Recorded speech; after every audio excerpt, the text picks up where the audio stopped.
Do have a seat for a moment. So we nearly completed the evidence of the previous witness, but we're not going to be able to continue with that to the extent that there were some matters left unasked. If appropriate, we'll deal with them in writing. Ms. Williams is our next witness, and Mr. Goss will take Thank you. questioning. Thank you very much indeed. Can you rise and take the oath, please? Thank you very much. I do solemnly, sincerely and truly declare and affirm that the evidence I shall give shall be the truth, the whole truth and nothing but the truth. Thank you very much indeed. Have a seat. Yes, Mr. Goss. May it please you, sir. Could you give us your full name, please? Ashley Williams. And if we could have LCC 201710, please. That's your witness statement for this inquiry, and it's signed on page 13 on the 21st of August 2025. Yeah. Is that statement true to the best of your knowledge and belief? Yes. Thank you. In terms of a little about you and your background, I think from January 2022 you've been a family support worker in the Family Intensive Support Team of LCC's Child and Family Wellbeing Service. Yes. We've heard a good deal about that from others, so I don't need to ask you about what the role involves. There is one point, if we could look at paragraph 46, please.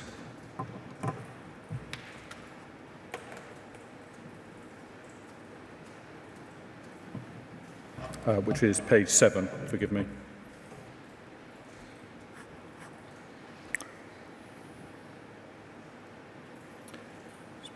You talk there about the role of the family support worker as lead professional, and you characterise it as a role that, although it may sound like you have some authority, in fact you don't.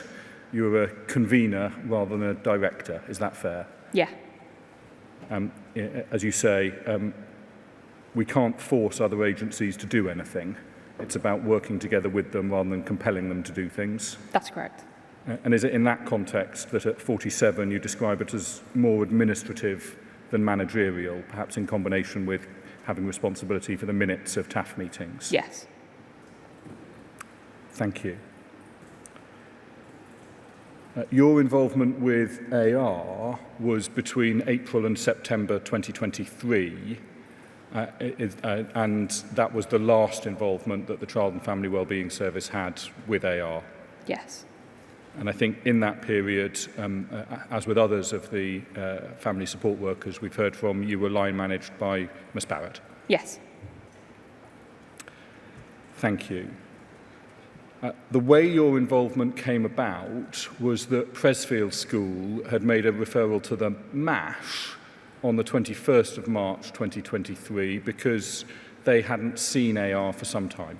Yes. And the MASH took the view that this was a case that they couldn't open without the family's consent. Yes. If we could look, please, to LCC 30187. This, I think, is what was handed over to you from the MASH subsequently, but it gives us a flavour of what Presfield referred to them. So this is the contact record, as we can see, date, time of contact, 3rd of April. Do you see that there? Yeah. We could go to page 2, please.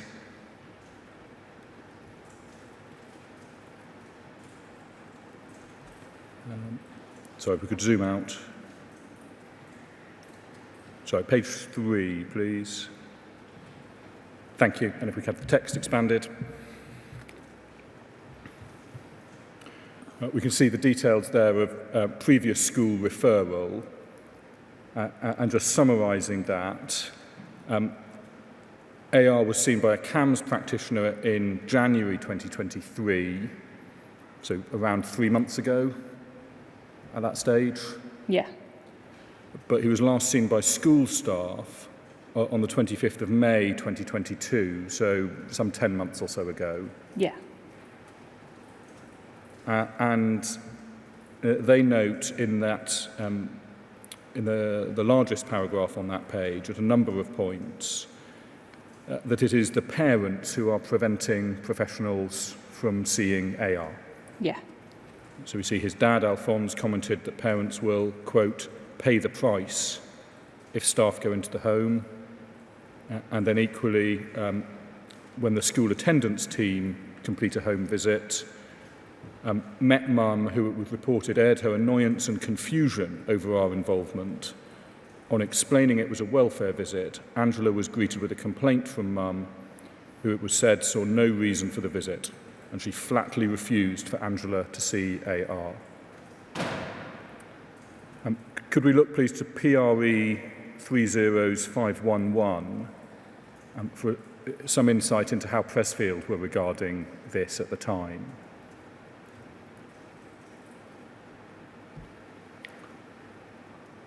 And if we could look to the second email, the one from Ms. Smith on the 21st of March.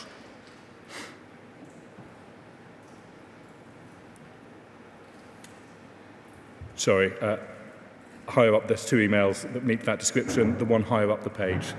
Thank you, Sarah. Thank you. You weren't copied into this, and I imagine you wouldn't have seen it, Ms. Williams? I don't recall seeing it. Just to get a flavour of what Pressfield were saying then amongst themselves at this stage. The red tape is frightening.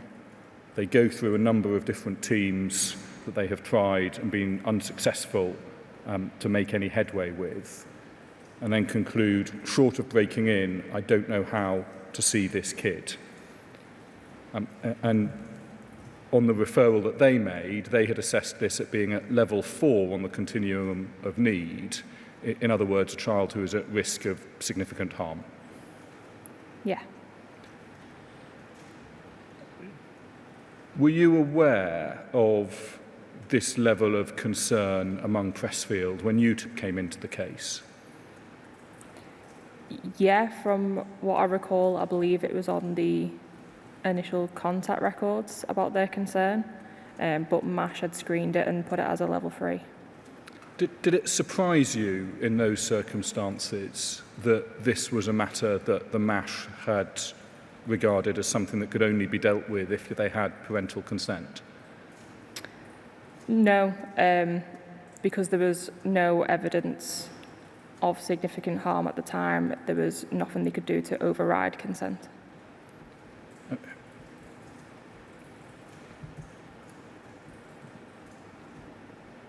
The MASH's decision to grade it at level 3 led it to being transferred to you, as we've seen on the 3rd or perhaps 4th of April.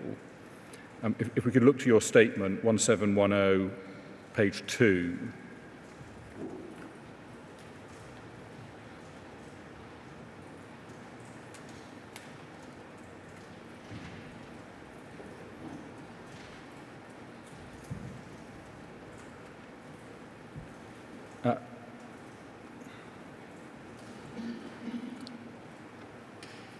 You've set out there the contact record.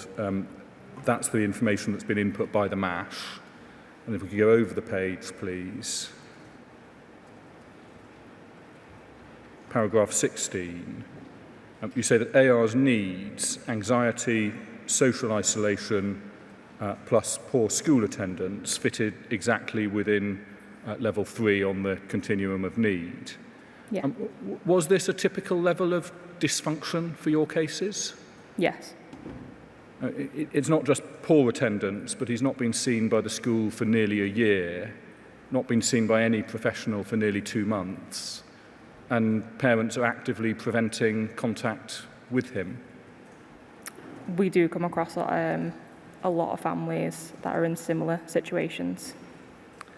And you say that that's a case where, from your perspective, there wasn't evidence of significant harm. Is there not a real risk of significant harm in that sort of situation?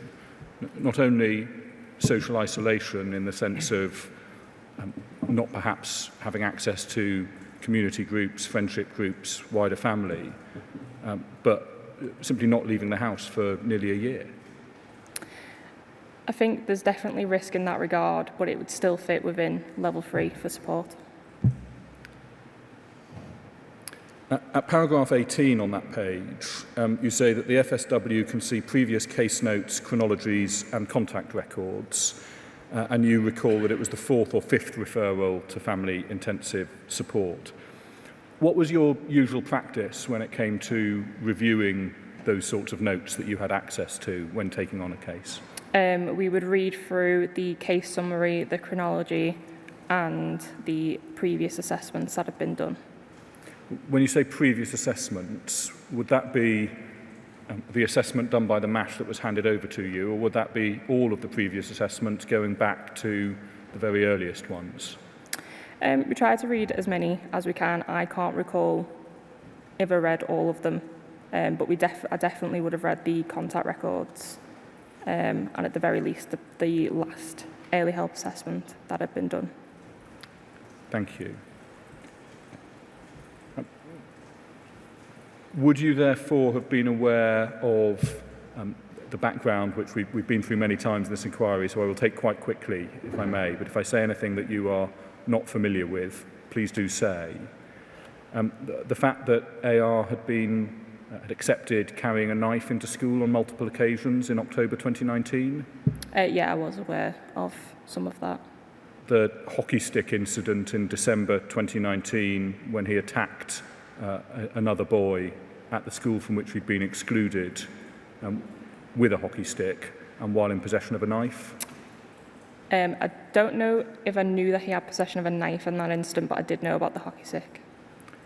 Did you know that on both of those occasions, October and December, he told professionals that he was prepared to kill? I don't recall knowing that specifically. I think you say elsewhere in your statement that you aren't sure if you were aware of the fact that there had been previous prevent referrals. Is that right? Yes. Do you think you were aware of the concerns underlying some of those prevent referrals, particularly around use of the internet to search for things like school shootings, asking about whether he could have a picture of a severed head in class, as well as concerns about potential extreme views? I knew that he had an interest in some extreme views, but I didn't know the specifics of the extreme views. I didn't know what he'd been asking for either. The March 2022 episode, when he had gone missing from home and was found on a bus, again in possession of a knife, were you aware of that? I don't recall if I was aware of it or not.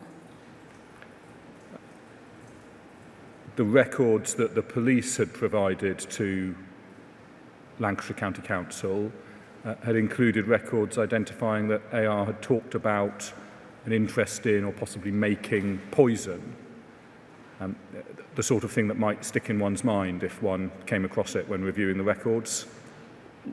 Never seen anything like that. More generally, would you have been aware from your review of the notes that there was what might have been described as inconsistent levels of cooperation and candour, both from AR himself, but also from his family with professionals? Yeah. You knew, therefore, that both what AR said and also what his family said was not necessarily something to be taken at face value? Yes. And you would have been aware, I think, of his autism diagnosis. Yes. Was that something you had experience with from your other work? We work with lots of children who are neurodiverse, so we come across it all the time. In terms of your familiarity or training on that issue, would you have been aware that in some cases, not by any means all, but in some cases, autism can be a factor pointing to increased risk to others? Or was that not something that was part of your thinking and training at this point in time? I'm not sure if that specifically has ever come up in training. Thank you.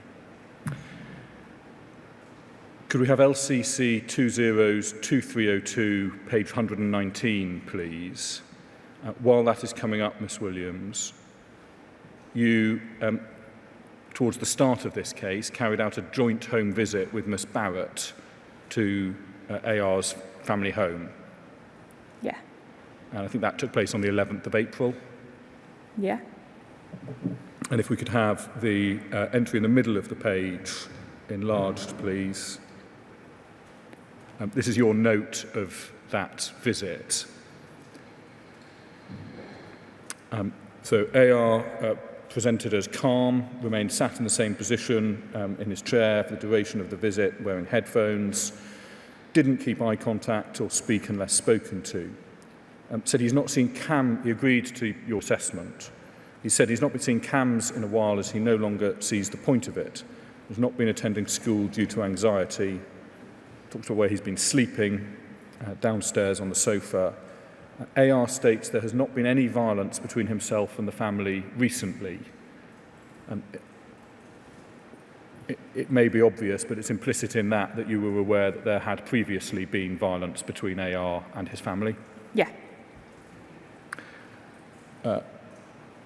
You say that you were not necessarily accepting things at face value, and we may see a trace of that in the next line because having noted what he says about no violence, you go on to note a hole in the wall could be seen. When asked about this, AR stated he threw something at the wall to get his dad's attention with the intention of damaging the wall. So on the one hand, AR is saying there's been no violence. On the other hand, there appear to be signs of violence, and when pressed, AR was accepting that he'd been throwing things with the intention of causing damage. Yes.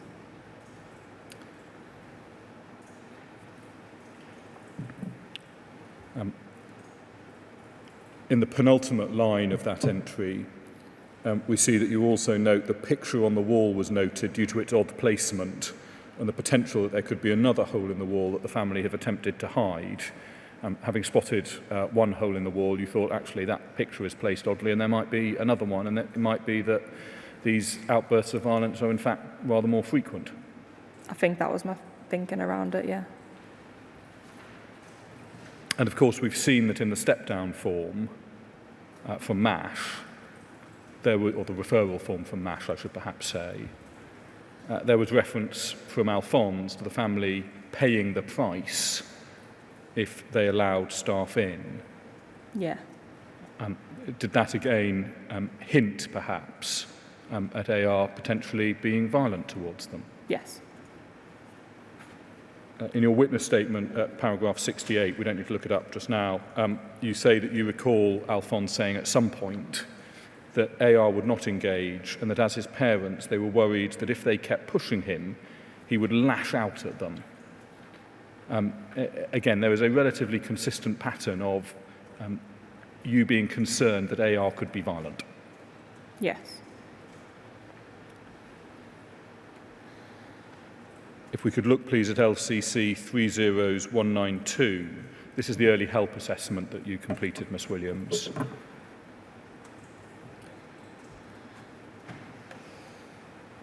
If we could look at page 2 and the box marked feeling safe.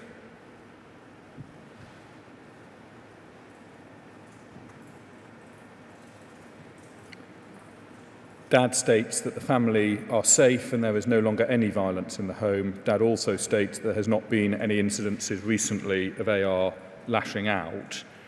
To some extent, therefore, this was an issue that you'd explored with Alphonse, with the family, as well as with AR. And from both AR and the family, you were getting reassuring noises. Yes. As you accepted, neither of them had a track record of being wholly straight with professionals, and there were indications that that might also be the case here. Yes. If we could go back to LCC 002302, please, page 120, and the top entry, top complete entry on that page.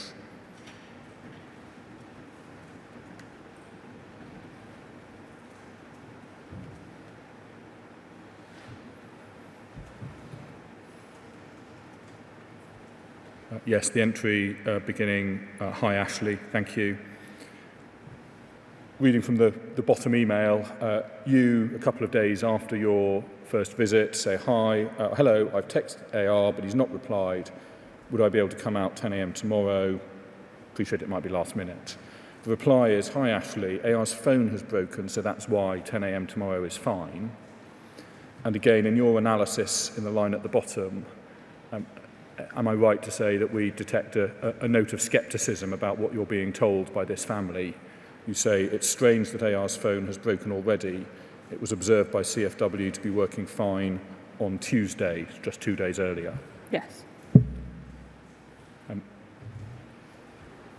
You would, I think, in those circumstances, have been alert throughout your dealings with this family for any signs of violence within the home or any indications of risk of harm to others. Say that again, sorry. You would have been alert, given the indications that you've recorded on the record, and given your scepticism about what you were being told by AR and by his family, for any signs of violence within the home or any signs of risk of harm in the home. Yes. As well as obtaining information from the family, I think you were also obtaining information from other agencies such as CAMS. Yes. I think Catherine Morris in particular, I think, attended TAF meetings. Yes. Very briefly, if we could look at AHCH 30164 on page 143.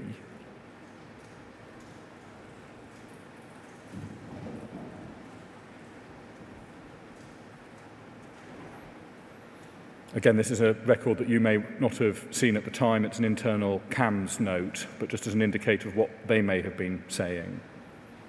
If we could have the large block of text enlarged. Kate, I think, is Ms. Morris, bringing as a stuck case. AR has been open to CAMS for a few years now. AR presents with aggressive behaviour at school and at home and struggles to engage in sessions. The family dynamic is very strained, with his parents struggling to set boundaries, although she identifies that there is no self-harm. Was that the sort of message you were receiving from CAMS about their interactions with AR, their perceptions of him? From what I can remember, yeah. And so throughout this case and your dealings with it, there was at the very least a sense that AR had the potential to be violent. The potential, yes. Just unpicking that a little, was that something that you ever discussed outright with Ms. Barrett or with other agencies involved? So we did, but it was more because it was seen as historical, because the family were telling us and AR was telling us that it's not happening anymore. So we bear it in mind that it's happened in the past and there's the potential that it could happen again. But yeah, I don't recall specific conversations, but I know it would have been spoken about. Who did you think, if AR had the potential to be violent, that violence might be directed towards? At the time, I would have thought towards the parents. Was your sense that if there were to be violence on the part of AR, it would be spontaneous or premeditated, or could be either?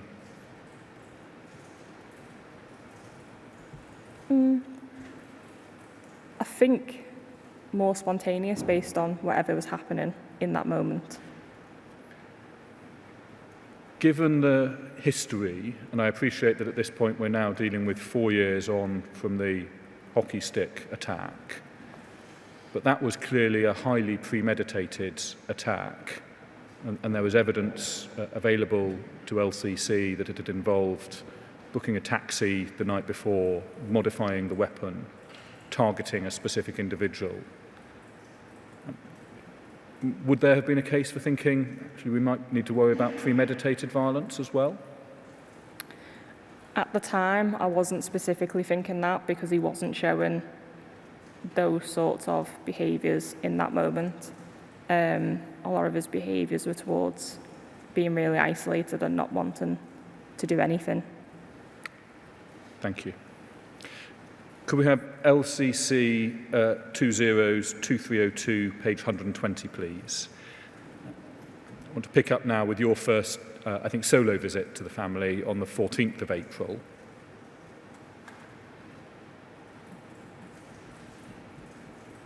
And it's the bottom entry on this page. Sorry, the penultimate entry on this page.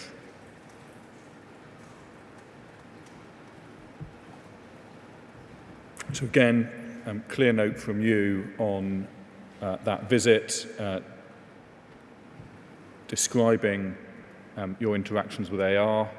You follow up the point about the phone. You get an explanation. It just broke. I didn't drop it. Perhaps not the most convincing explanation, but it is a point you have followed up. Yeah. You ask him if he's safe and okay. He says yes.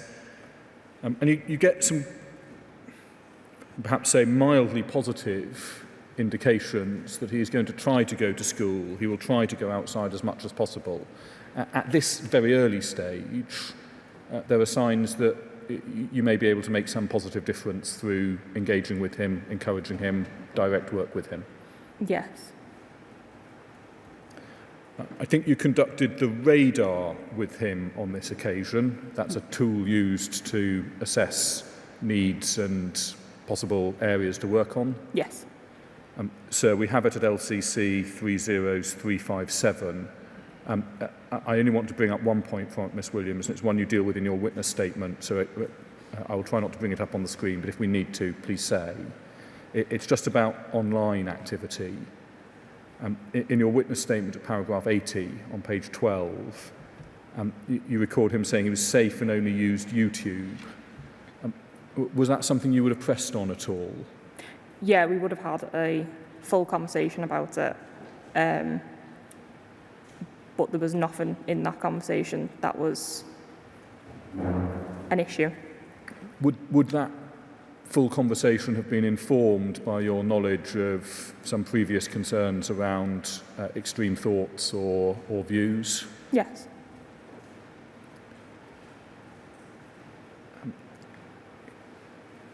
Would it also have been informed by the fact that in the missing from home episode, that seemed to have been caused by AR planning to commit a serious offence against somebody in order to get social media accounts deleted? Was that something you knew about? I didn't know about that specifically, no. So you had a general sense of there were concerns about extreme thoughts which made it worth pushing on to some extent, but you Yes. did not know the specific details of what had occurred in March 2022 insofar as they related to social media. Yes.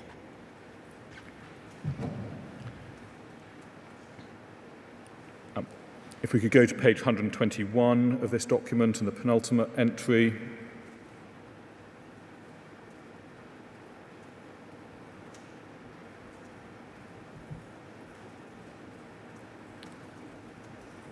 Second of May, you actually managed to get AR out of the house and you go on a short walk with him around the local area.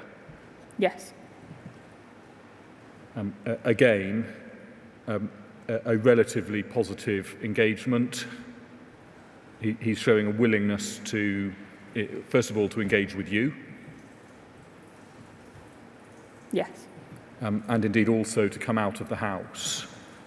Did he present to you as somebody whose anxiety would prevent him from coming out of the house, given that after 2 one-on-one sessions he was willing to come out for a walk with you? Yeah, he did. It wasn't, he was quite, I don't want to use the word anxious, but the looking around, not feeling comfortable. It was a short walk because he didn't want to be outside any longer than what we'd managed, and we hadn't managed to go far from his house.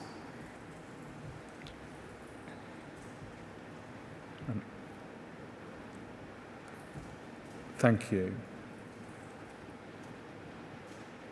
He did say he doesn't want to engage with the youth team again, as he doesn't want to be more social.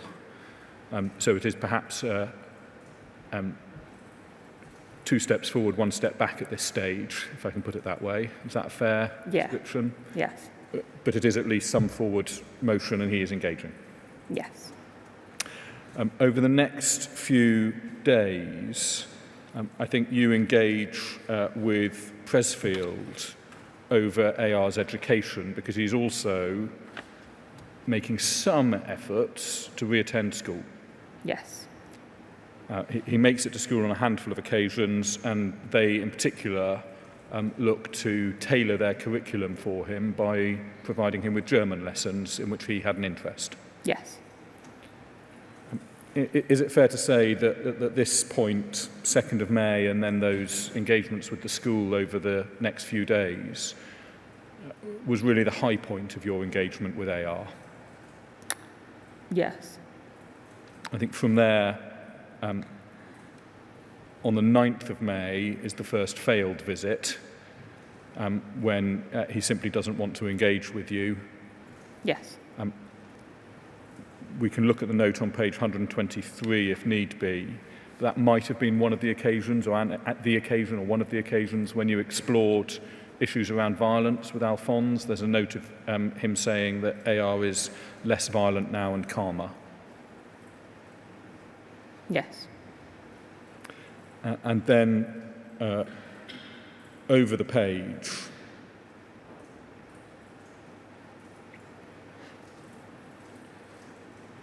in fact over another page, thank you Sarah,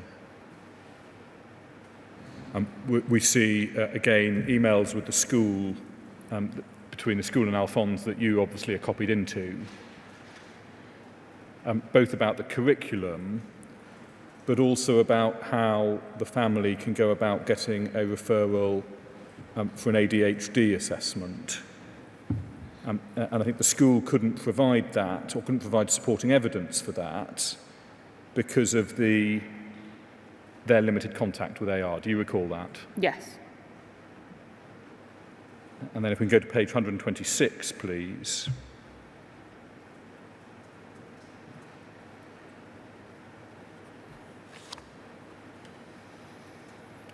And the second entry on that page.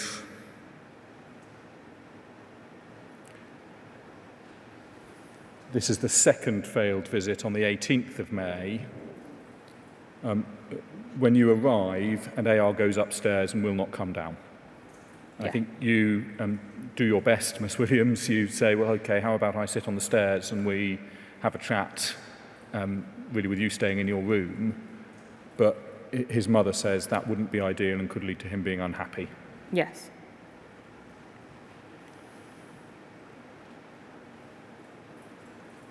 There was then a TAF meeting a week later, on the 25th of May.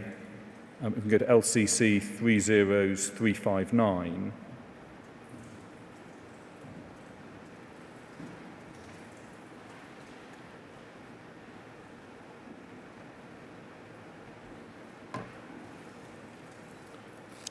We can see who's attended there, and if we look to the next page,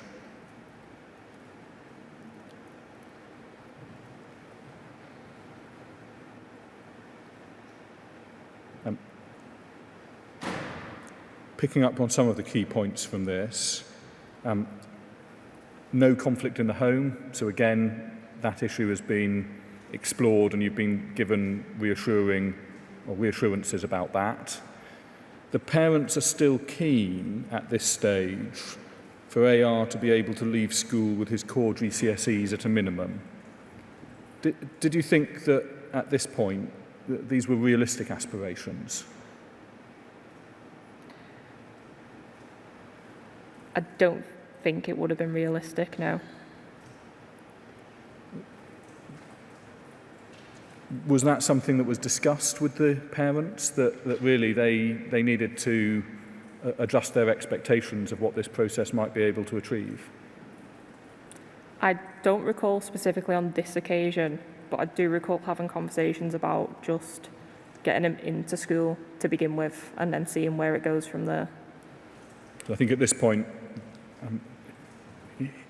at best, he was doing around 5 hours a week of contact time. At best, yeah. In actual fact, I think practically speaking, it was rather less because he wasn't attending on the vast majority of those days. Yes. If we could zoom out, please. And if we could... I think this was the meeting where you identified the potential for the targeted youth support team to come in. If we go to page 3, please.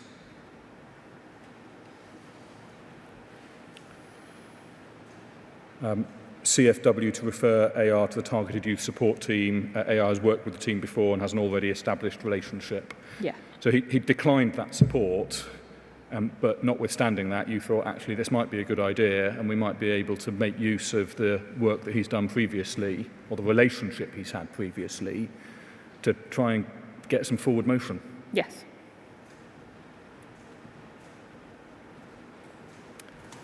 There's issues identified over getting AR's medication right, and it seems to be that because he's taking sertraline at night, that was then affecting his sleeping patterns. Was that your understanding? Yeah. Appreciating you're not a medic, but you have CAMS there providing input on this. Yes. His parents are being encouraged to encourage the consumption of sertraline in the morning. Did they seem able, even on something that perhaps seems as simple as getting someone to take medication at the right time, did they seem able to enforce that? Not all the time, no. And reading this assessment in the round, you've convened a number of different agencies, CFW, school, CAMS, and the parents. Would it be fair to say that at this stage, this is a child and a family who are a very long way from functioning anything like normal? Yes. They were a family that wasn't just struggling to cope, but they weren't coping. Yeah. If we can go back to LCC 202302, please, page 128, and then over onto 129.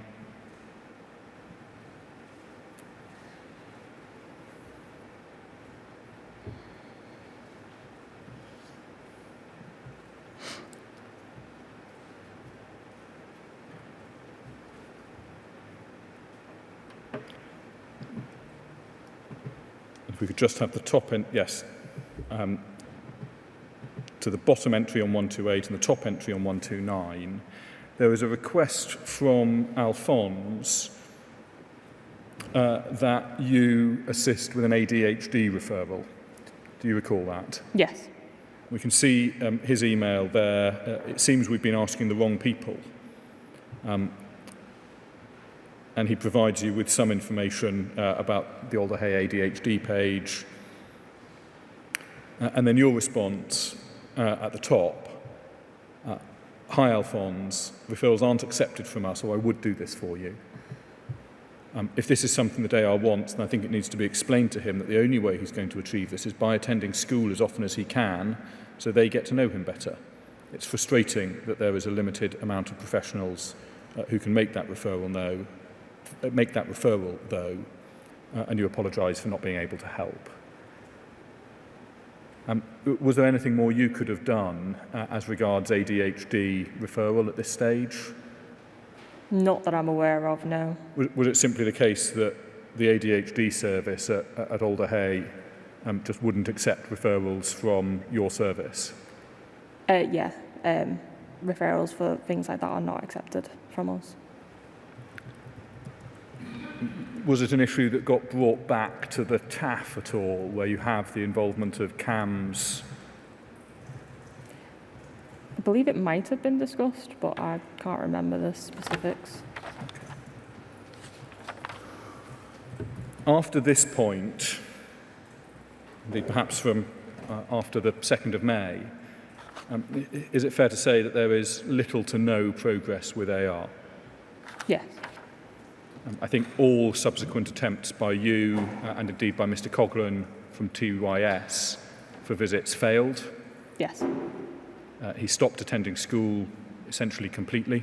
Yes. And by the point of the TAF on the 22nd of June, so around a month after that exchange of emails about ADHD referrals, Alfonso was requesting that Miss Barrett carry out a visit to speak to AR in the hope that she might be able to get him to engage. Do you recall that? Yes. And I think you explained that she doesn't case hold, so you wouldn't be able to take the case on, or she wouldn't be able to take the case on personally, Yes. but that you'd explore the possibility of a joint visit. Yes. Subject to that, you were by this point thinking if he is not consenting to us working with him, we're going to have to close the case. Yes. And I think between June and July, there is then still essentially, I say essentially, there is still no progress. Yes. To the point where Presfield, to carry out their responsibilities to make sure that a child on their roll is, if I say safe and well, it might be overstating it, but safe, are having to attend with a police officer from Merseyside Police simply to see that AR is safe. Yes. I think the arrangements for the joint visit with you and Miss Barrett become difficult to arrange around some periods of medical leave. Yes. If we could go to LCC 202302, page 135.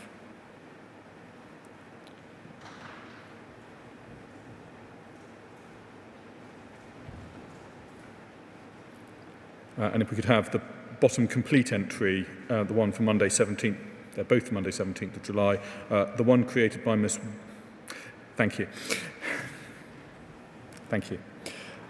You seek advice from Miss Heaton, that's 2 up from you, Yes. about how to take this case forward.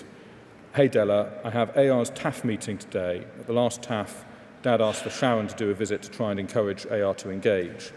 That's obviously not happened as she isn't well, and I've now just got a case open that I can't do anything with because he won't see me or Carl. There's not even any guarantee he would see Sharon. That's just what Dad wanted. Have you got any advice on what I should do? He hasn't been seen by us in a long time, too. So I think the last time you'd seen him at this point is back in early May. Yeah. And the response is, hi Ashley, I discussed it with Carl at the weekend. Basically, it won't be able to be done. So then that's up to Dad. He either accepts that or Carl tries again alone. What did you think it was referring to there? The joint visit with Sharon, because she was off long-term sick at the time and it wasn't clear when she was going to come back. That's no doubt helpful guidance on what can be done about a joint visit with Miss Barrett that Alphonse has asked for.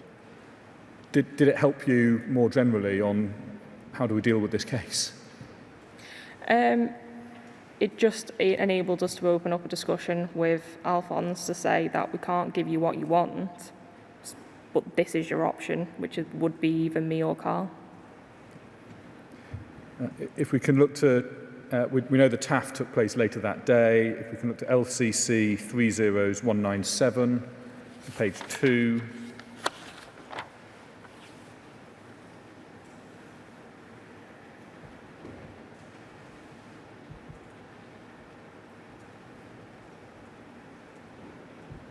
If that could be expanded, please.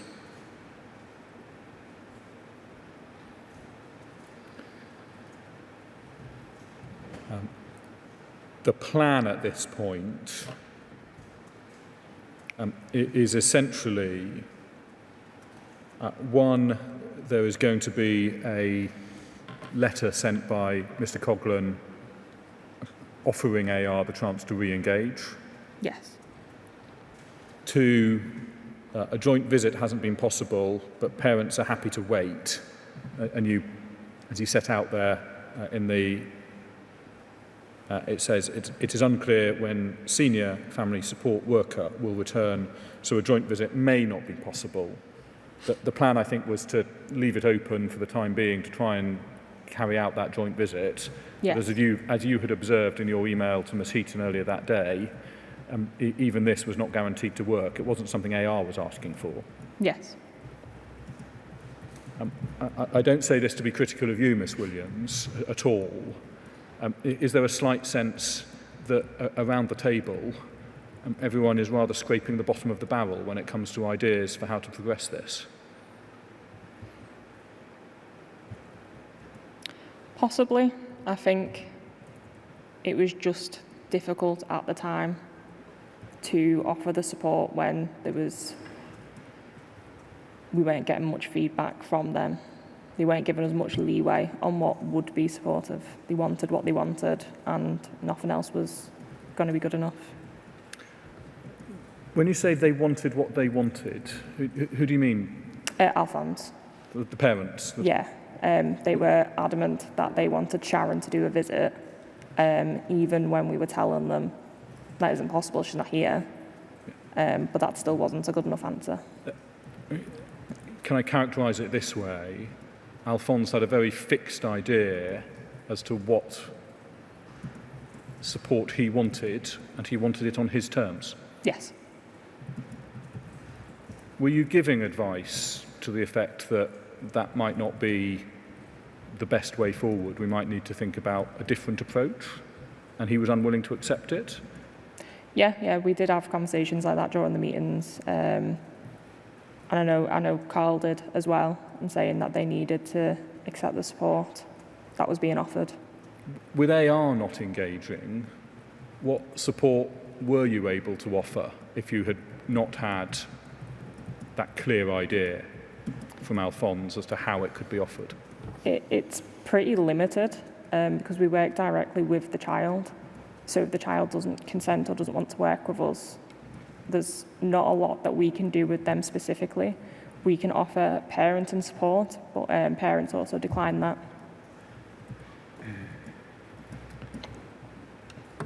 And I think that may link to the next point I wanted to make, which is that there is the possibility that's identified around this stage of an educational input to the parents around ODD, oppositional defiance disorder. Yes. And to be clear, that's not a diagnosis that AR had. No. But it was considered that that might be helpful as a set of tools for the parents. Yes. And I think you were going to explore a referral to the Formby Centre about that. I do recall that, yes. And I was asking parents for consent, and they were never clear on whether I had consent or not. Was that oppositional defiance or optional? Oppositional. Opposition. Yes. Thank you. So that was an idea. Yes. This is the kind of parenting support we might be able to provide for you, given that AR is not willing to work with us directly, but the parents ultimately were not willing to engage in that. Yes. And I say the parents, and you quite frequently in your notes refer to the parents. In your statement, you make clear that primarily it was Alphonse you were dealing with. Yes. Alphonse was the voice of the family, and in the meetings and stuff, he was the one that was often speaking. Was that a concern to you? Did you think that that might mean that you weren't getting a fully rounded picture? It was, but I can't force someone to speak to me if they don't want to. I think shortly after this, you went on some summer leave until around mid-August. And on your return, if we could go back to LCC 202302 and the entry in the middle of the page, the plan was still for Miss Barrett to try to meet with AR. Yes.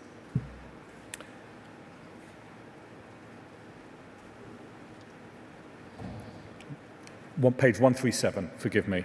Helps if I give a page reference.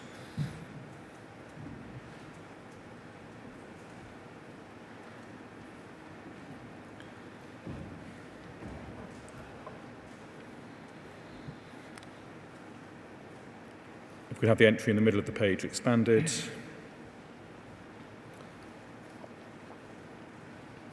this is a note not by you, but by Miss Barrett. Notes that it's been open for 20 weeks. We've heard about that. By this point, were you offering a time-limited service with a view to things being closed before 20 weeks, or was that simply a marker of actually this has now been open for a long time and it's one that needs some real care and attention. Yeah, it's just a marker at that point. So cases had supervision from team manager. I think that's a reference to Ms Heaton. Yes. Agreed that family can wait until Miss Barrett is back in work to have a visit to encourage him to engage. Family know Sharon won't be picking it up as a case, but have requested a meeting before the case can be closed. And then this is where we see in the next paragraph your note, in fact entered by Miss Barrett, but presumably based on information from you, about having offered the referral to the Formby Centre, but no response received. Yes.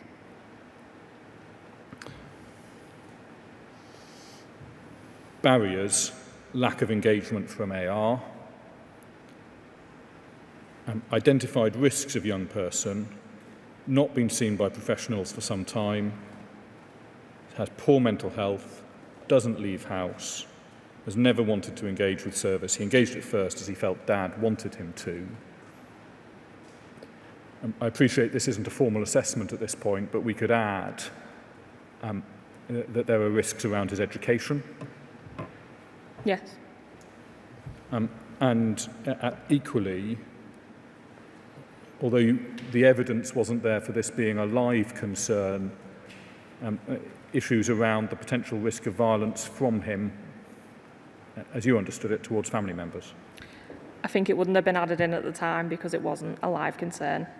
These supervisions are based on the concerns at that time. If we could look at the entry at the bottom of this page, please. Because on the 6th of September, you have a meeting with Miss Barrett and Alphonse R. So this is the joint meeting that has been hoped for. It's clearly an incomplete note, Miss Williams. It finishes in the middle of a sentence, is that fair? Yeah. But the gist of it is that there is nothing more we can do because AR is refusing consent. Yes. And that, I think, was your last direct involvement with the family? I think so, yeah. The closure process then unfolded over the next couple of weeks. I think you had some medical leave of your own at this point. Yes. And so the closure was, in fact, dealt with by Miss Barrett. Yes.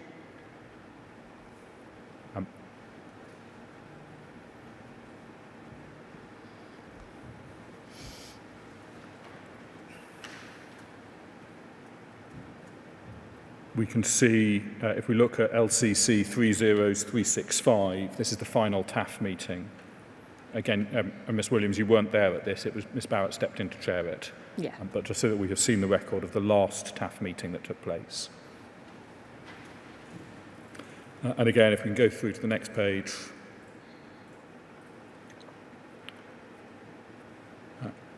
AR has made it very clear to several professionals that he does not want the support. Parents want the support to remain in place at level 3 as they feel that AR needs to be made to go to school. And over the page, please. And if the text could be expanded.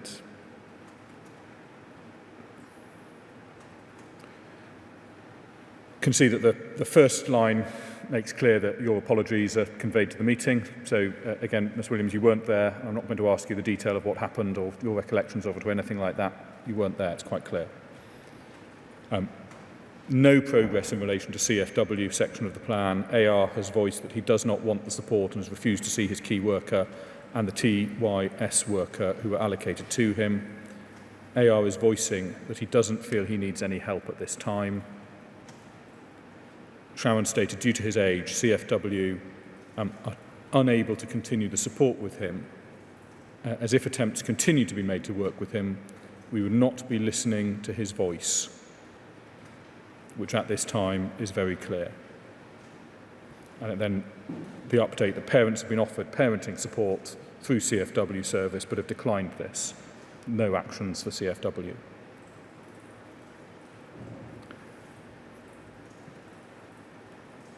And it was on that basis, therefore, that the case was closed to CFW. Yes. This wasn't a case which was being closed because the needs were met, was it? No. In fact, AR was as bad as he had been at the start of the episode. Yeah, it was a case closed due to consent withdrawal. In effect, it rather trickled into the sand because even though everyone could see AR needed help, no one could work out how to get him to accept it. Yes.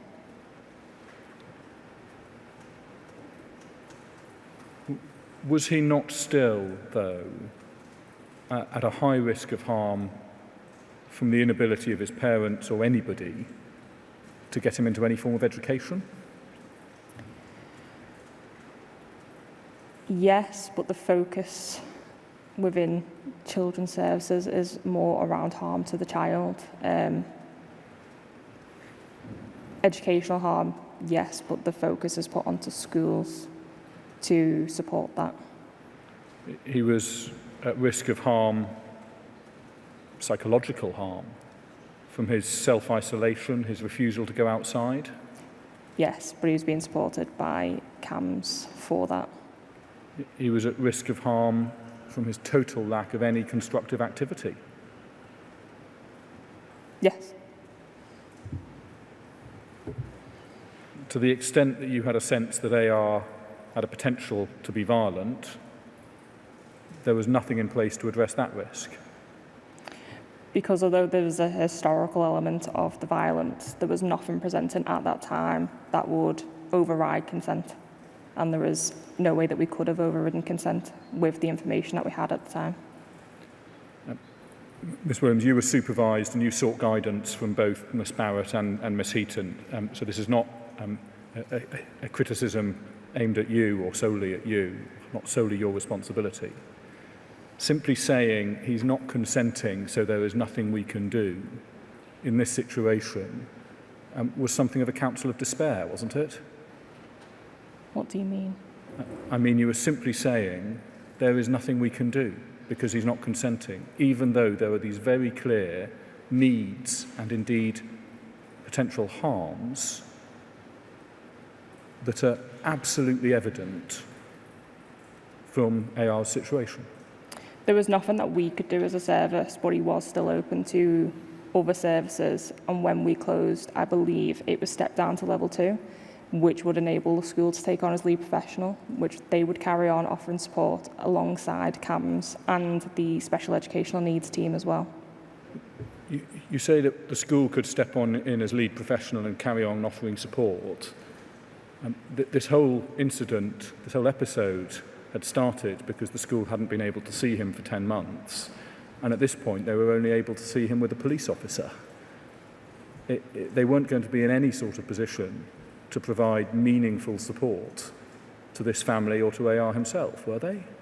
No, and neither was CFW in that situation either. If we had pushed it further with AR, there was a risk of further damage in relationships and preventing any sort of support from happening. We felt at the time withdrawing and taking the pressure off might have provided him with an opportunity to take a breath and then engage. Would one option not have been to refer this up to CSC, where there is the potential for them to intervene through their statutory powers without consent? There could have been, but at the time with the information that we had, there was nothing that would have been a Section 47, which would override consent. One final point, Ms Williams. By the later stages of this episode, AR has turned 17. And so there is clearly a potential issue over him turning 18 and ceasing to be a child in the relatively near future. Do you agree? Yes.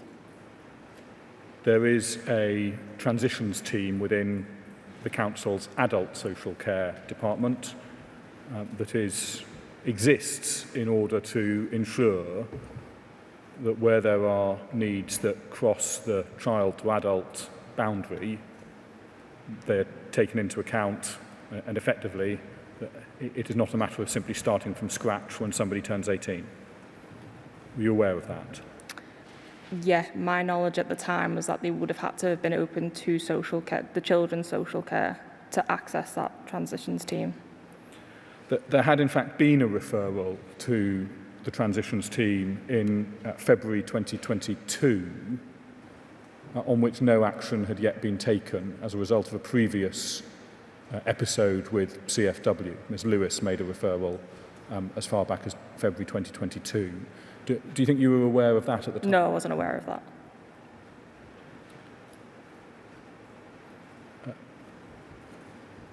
Might that have been another possible route of escalation or support for AR and this family at this point in time? But it was one that you thought they had to be open to CSC and they weren't? It possibly could have been a support. We'll explore whether that's right or not with a witness from adult social care in due course, Ms. Williams. Okay. Before I just see whether there's any questions from others, do you have anything else you would like to say, Ms. Williams? No. Thank you. You've answered my question very patiently. No. Thank you, sir. Thank you very much for coming. Thank you for your help. You're now free to go. Okay, thank you.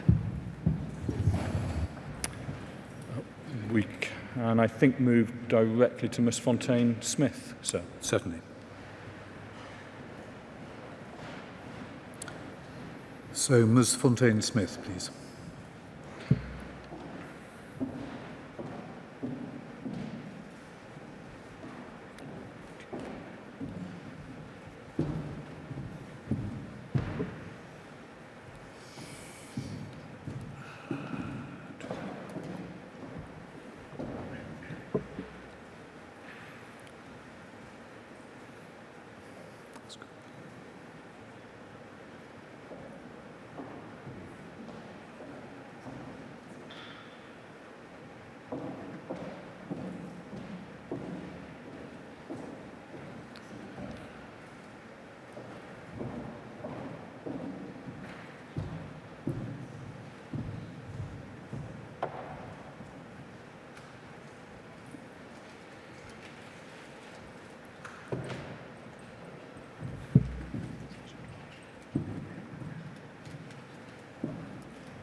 Sir, could I just ask you to rise for 5 minutes? We may have caught people slightly by surprise.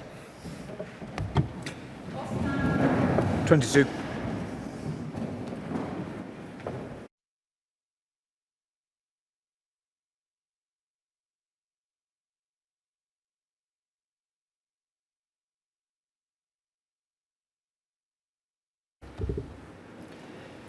Remain standing for a moment.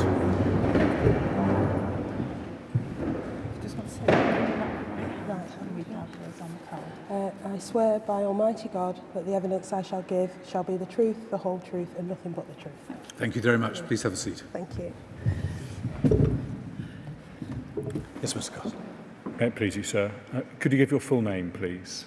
Andrea Chantel Fontaine-Smith.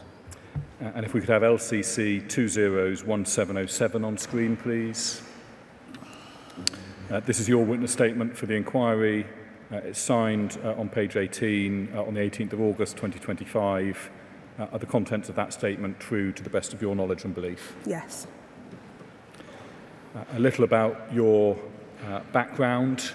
You have a degree in social pedagogy and youth work, community learning and development. Yes. I think you were a pastoral support worker employed by LCC at a primary school before you became a key worker within CFWS, Child and Family Wellbeing Service, in spring 2019. Correct. And you left Lancashire County Council in February 2021. Correct. That was shortly after your involvement with AR's family ended. Yes. When you say you became a key worker, Is that the equivalent of what we've been hearing about as a family support worker? Yes, so when I started at the service, it was slightly different to what it was when I left the service. So the title was key worker when I started. I wanted to ask you about things changing in your 2 years there, because I think the 2 years that you were there was a period of quite considerable change for the early help service. Yes, A move away from the old model of dealing with cases that were slightly lower on the continuum of need to dealing with slightly more complex cases. that's right, yeah. And I think there was also a renumbering of the continuum of need that reflected that. Correct. Other changes in that period, or as part of the same package of reforms, was one that there was less input or oversight from social workers in early help's work. Yes, I would say that the higher level cases that we were now dealing with didn't have the social work input, whereas previously they may have been overseen by a social worker. And I think while you were working with the service, the early help service, it was time limited, so that it was a 12-week service, and at the end, regardless really of what the situation was, you had to close the case. Yes, we could extend a little bit if we could justify why we remained open. Did that combination of measures mean that through this period there was a risk that you were dealing with more complex cases with less input from social workers and within a framework that meant that you had a very fixed time to work with these families to try to achieve positive change? Yes. Do you think that that was well set up for you to be able to make the best possible difference? No, I don't think the time limit was nearly enough to make any sort of substantial change for families we worked with. Not just the time limit, but also the fact that cases have become more complex and there is less input from social workers. Yeah, that as well, yeah. If a case was still open at 12 weeks, or perhaps a little beyond, but there were still outstanding needs, what options did you have available to you? There was an option to remain open, but not for every outstanding need, because we were still time limited. So if it was an outstanding need that we were in the process of trying to meet, we could extend to try and get that need met before we closed, but not necessarily start visiting other unmet needs that we hadn't already been working on. Might there be cases where it was apparent that really what was needed was a much longer period of engagement? So it was not simply a matter of closing off some already identified unmet needs through work that had already been identified to be carried out in that short period, but that actually a much longer engagement was needed. Yes, I think that was the case for most families. How would you deal with that when you have a time-limited service? It's difficult. You meet what you can, you close, and more often than not, they came back into the service shortly thereafter. Thank you. Your involvement with this case spanned just under a year, March 2020 to February 2021. Yes. That was two distinct episodes. Yes. First of all, March to June, and then September to February. Correct. Can we turn then to the first episode? We've looked at quite a lot of the chronology of this already, Ms. Fontaine-Smith, so I'm not going to take you through line by line, day by day. Okay. But obviously, a key moment is you first receiving the case. Could we see LCC 30238? This, I think, is the referral form that you received from CSC. Because you received this on a step down from CSC. Correct. They had been dealing with the case at what was then level 3 on the continuum of need. It was now at what old money was level 2. Yes. And so we see the summary of CSC involvement. AR has assaulted another pupil in a school he used to attend. He attended the school for the purpose of assaulting a particular pupil, but assaulted another with a hockey stick. When the police arrived, AR said he had a knife in his bag. This was confirmed. AR was arrested. He later discussed feelings / intentions of killing the pupil he was looking for with the hockey stick or knife if the stick was not enough. Child and family assessment completed. It's felt that AR has undiagnosed ASD and is now open to yacht. You, I think, had also read the child and family assessment that was referred to there. Yes, I likely would have, yeah. And if we could briefly bring up LCC 4032.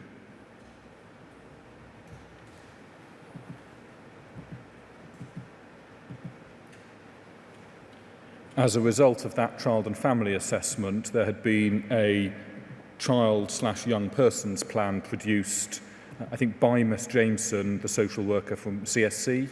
Yes. And in these situations, that plan is essentially handed over to you to take forward. Correct. So you don't formulate your own plan, you have a plan handed over to you. Yeah. Sir, this is a point that was raised with Miss Barrett. Yes. But just making that good. Thank you. As well as looking at the plan, the child and family assessment, and of course the referral, would you also have looked back at notes from, for example, earlier strategy meetings? Possibly. I can't remember specifically, but if I felt like I needed more background information or if I didn't have enough information from a handover, then I may go back and look at previous meetings. That does rather require that things are flagged to you as something is missing. Yes. Do you think you were aware of the fact that there had been a prevent referral in AR's case? I think I was, yes. Were you aware of the reasons underpinning that prevent referral, namely concerns over AR's internet use, searching for school shootings, Yes. trying to access or asking about accessing pictures of guns and severed heads? That was known to you? I think so, yes. When the case came to you, it was just over a month, I think it was 24th of March, just over a month after AR had been convicted of the offences of violence and carrying weapons that were alluded to in that case summary. There was a real risk here over, a real issue here over risk to others, wasn't there? Yes, I think so. He was open to the yacht, and in fact, if we could have the top line in the table, AR has been made subject to a 10-month community order, just enlarged, please, Sarah. This was the element of the plan that responded to that background. He was open to the yacht. Did you think you had any role in managing the risk to others posed by AR? No. I suppose we all are a piece of a jigsaw of support, so youth offending team were taking the lead on that, and my role was quite clear in support for the family and for AR. It goes a little bit beyond that, I'd suggest, because you were the lead professional, is that right? Yes. And so you're responsible not only for your direct work with AR and his family, but also for liaising with other agencies, coordinating the TAF meetings, making sure information is being shared between different teams, different organisations. That means you need to look at the overall picture of needs and risk, doesn't it? Yes, it does, but not necessarily overall responsibility. It's more of a coordinating role. I understand, but another agency may have responsibility for the work to address a particular need or risk, but you as the lead professional need to have oversight of that, an understanding of that, in order to be able to coordinate and manage the case as a whole. Yes. Could we look to LCC 30283? This is the assessment that you conducted. It's headed CAF assessment. We've heard earlier that this was a particular type of CAF assessment that shouldn't be treated as a CAF assessment, but was a top-up following the work done by CSC. Is that right? Yes.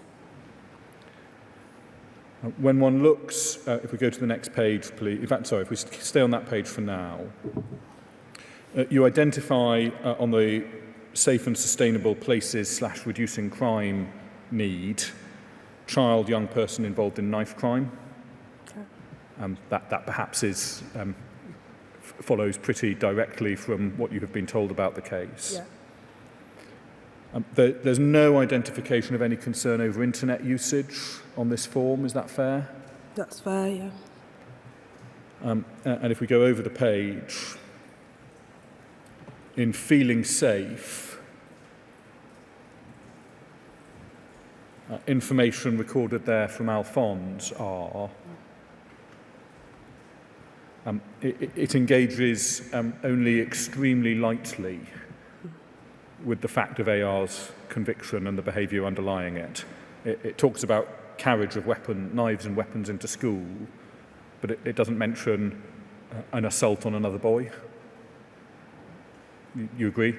Yeah, it doesn't mention that.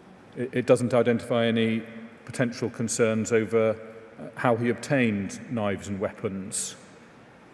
No. The knife coming from the kitchen of the family home. No, not in my assessment, no. And if we look to the bottom of this page on boundaries and behaviours, and recognising that to some extent this is you simply recording what Alphonse has said to you, Correct. when he says there is no physical aggression for either of the boys, that is obviously inaccurate as regards AR. Yes, in regard, yeah, following the incident, but within the home that was referring to. Yes, it doesn't say within the home No. there, does it? No. It simply says baldly there is no physical aggression. Correct. And in fact, a more rounded view might be there is no physical aggression within the home, but AR has recently carried out a violent assault on a peer. That was already recorded in the previous assessment. Both follow the rules, and there are consequences in place for where they don't. Were you aware that when CSC had visited the home in December, they'd perceived AR to be dominating his parents? I can't recall. Or that multiple professionals in those earlier multi-agency meetings, which of course you were not at, had raised concerns about his parents not challenging or even downplaying AR's behaviour. I can't remember, sorry. By itself, and as you say, there were other documents, but by itself, no one reading this assessment would be able to tell that this was a case which had presented just a few months ago as posing an extremely high risk. No. Or indeed that since that point, very little had changed to suggest that the level of risk had reduced. No. I think around the same time as you were producing this in April 2020, Anna Kroll of the Yacht, as AR's Child and Youth Justice caseworker, was producing her Asset Plus assessment. Was that something that you would have seen as a document, or would you have been told about the outcome? Was that her risk assessment? Yes. Yeah, I think she forwarded a copy once it was complete. I would have been aware she was doing that. She reached the view that the risk of serious harm was medium.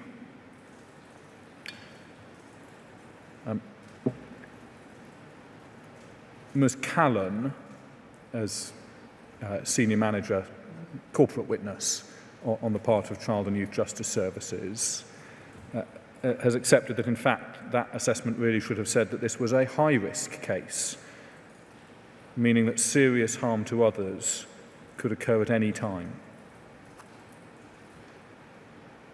If that had been the case, would this still have been an appropriate case for you to deal with at level 2 as it then was? I think at the time, yes, he wasn't the only young person on my caseload that had carried weapons or assaulted another young person. So it probably would have still sat with us. Was he the only one on your caseload who'd carried weapons and assaulted a young person and on multiple occasions said that he had the intention to kill I can't recall to that detail. and who'd expressed no remorse about the attack that he'd carried out? Some of my other cases didn't express any remorse, but I couldn't recall to the exact details. The council have also accepted that before the case came to you in March, there should have been a more robust multi-agency plan and monitoring to help address the risk posed by AR, and that this should have also addressed who would work with AR on his interest in violence, on internet safety, and to divert his attention into something interesting that did not involve his interest in violence. Had it been proposed to hand the case over to you on that basis, would you have been concerned? Yes, I think with that level of input from and risk, yes.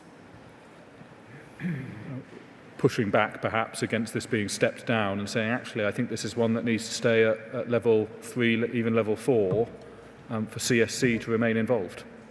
Yes. I think you already found it difficult, and we must bear in mind that this is the very early weeks of the first COVID lockdown. Yes. You already found it difficult to envisage what work you could do with this family that would be effective. Is that fair? Through, yeah, remotely, yeah, that would be effective remotely. Bearing that in mind, but also the additional context that you should have been aware of.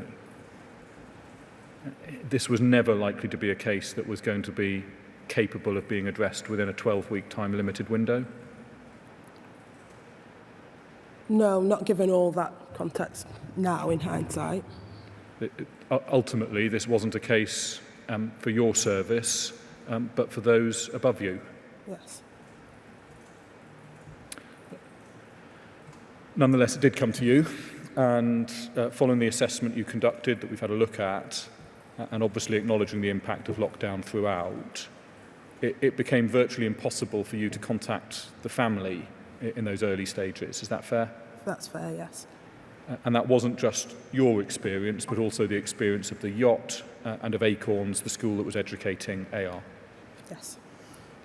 I think there was some limited contact, and there was certainly enough for you to do that initial assessment. But fundamentally, AR's parents, particularly his father, stopped answering or responding to telephone calls. Yes. You managed to re-establish contact in early May, so around a month or so later. If I can put it this way, 4 weeks into the 12 that you had available.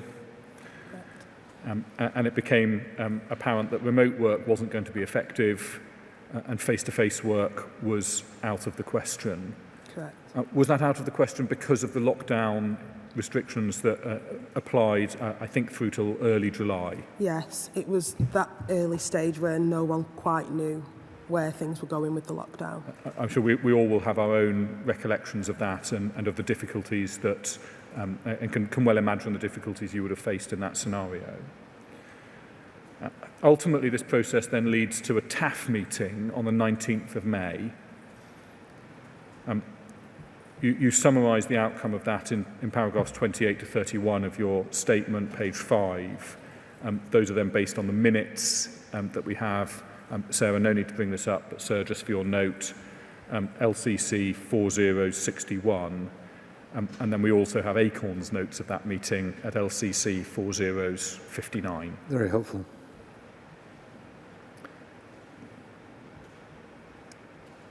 If you want to see any of those documents, Ms Fontaine-Smith, please say, but can I try and summarise the meeting briefly? Yeah. There was consensus that AR was likely to benefit from face-to-face rather than remote support. Yes. That was thought to be potentially linked to the potential ASD diagnosis, or ASD that he had, as yet undiagnosed. Correct. There were difficulties over the risks involved in integrating AR back into school when that became possible. And Ms Kroll agreed to share parts of the yacht risk assessment to help enable that. Yes. And there was some consideration of what the route was towards a education, health and care plan for AR. That was a process that I think it's fair to say was still in its early stages. Yes. Could we have LCC 30998 on page 9 up, please?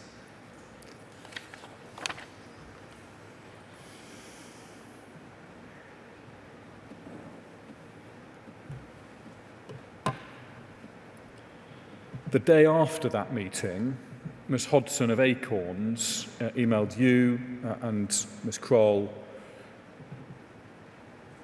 expressing very significant concerns over the risk posed by AR to others at the school.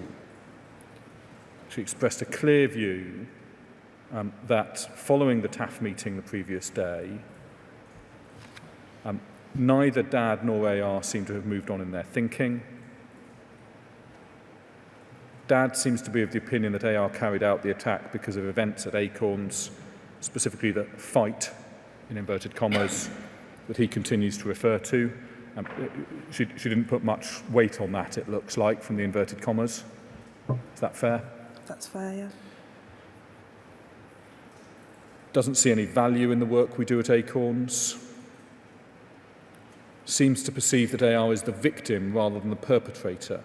He excuses his behaviour, even excusing him carrying a knife because he was frightened. When Ms Kroll points out that this was still not an appropriate response, Dad did not seem to accept this and seeks to deflect blame. Dad stated that AR is a very good child, very respectable, but if you do something to me, I do something to you harder. This concerns me as potentially any work we do with AR might be undermined by Dad. And if we could go to the end of that email, please.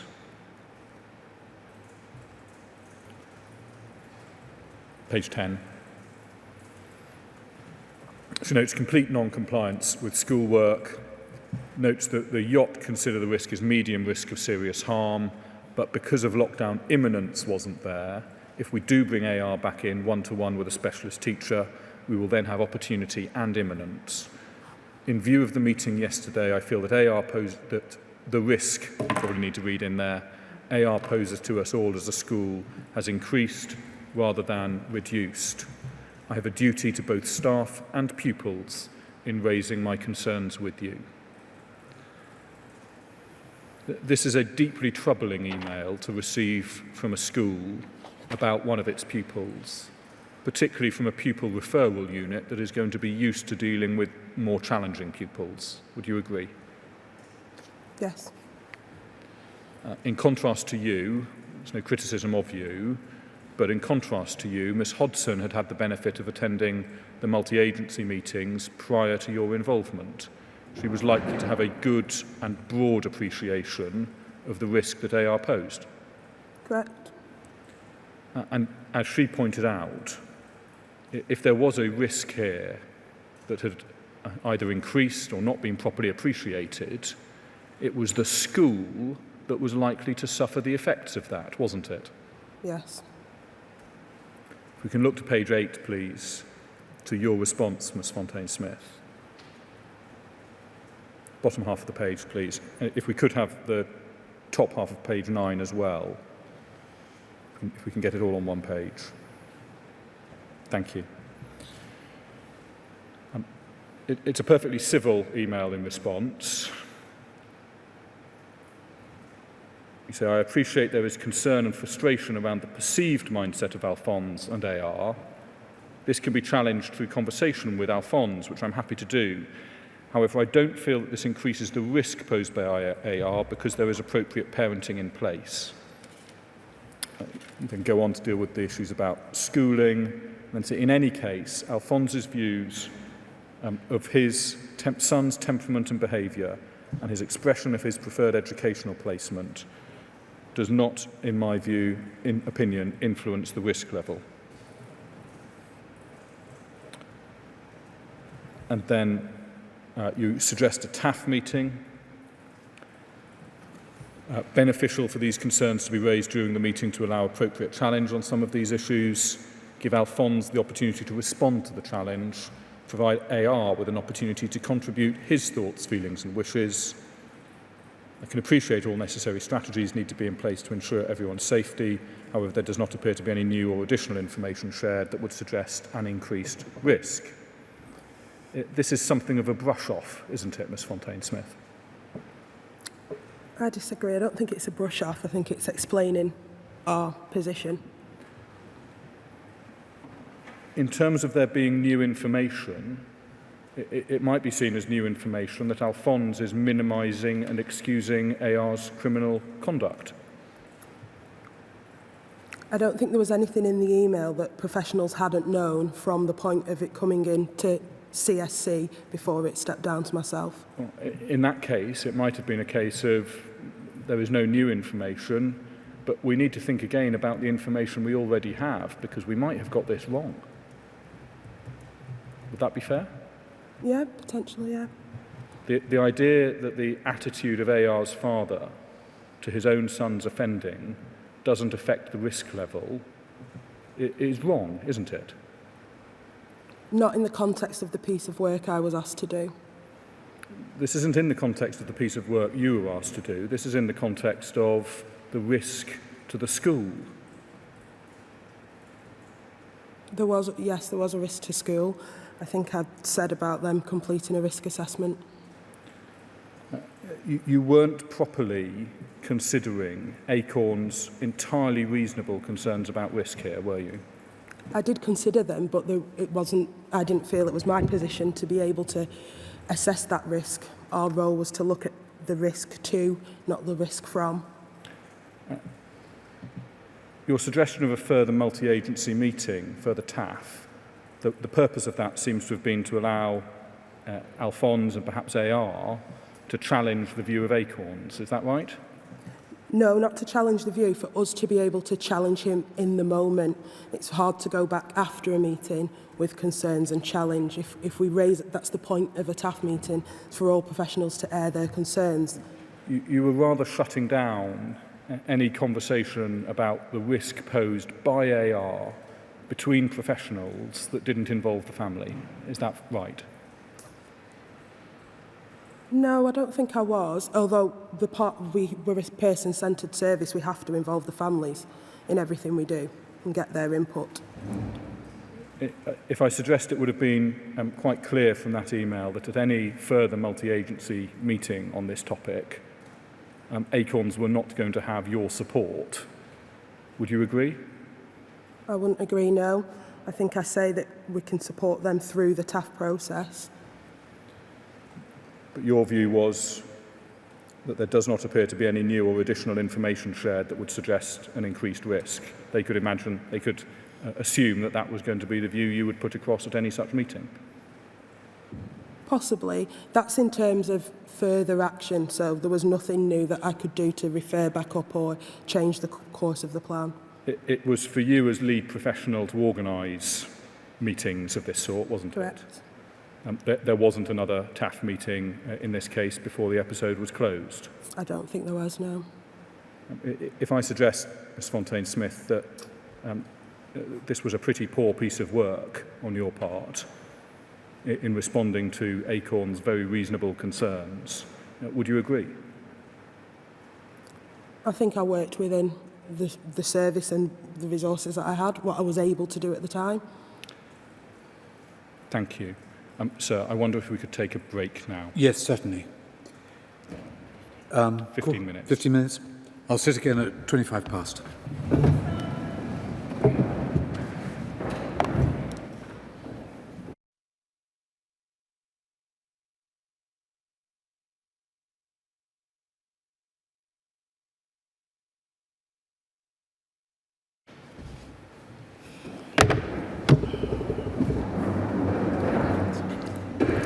Yes, Mr. Lewis. Thank you, sir.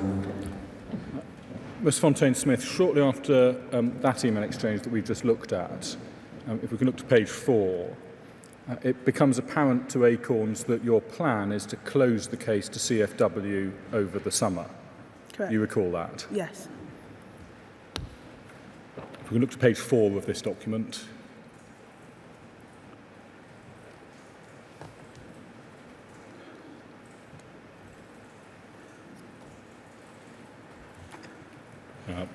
Bottom paragraph of the top email, if AR does not return to school this half term, that leaves little by way of a role for our service at present. Once we're able to resume face-to-face support or AR returns to school, whichever is sooner, we could look at reopening the family to CFW service. Is that because at this time, and at this point we're looking at June, there wasn't scope for the direct work with AR that you had been hoping to carry out? Correct. Was that because that was going to have to, because of the lockdown restrictions, meaning you couldn't do any face-to-face work at this Yes. stage? Why could it occur if he'd returned to school? Would you have been able to do it there? School were offering to be able to facilitate the face-to-face work. Thank you, that's clear. Page 2 onto page 3, Ms Hodson's reply.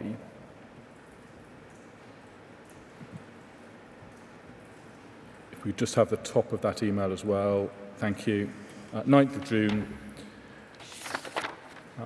She makes it very clear that she thinks it would be helpful for the family to stay open to CFW, doesn't she? Yes.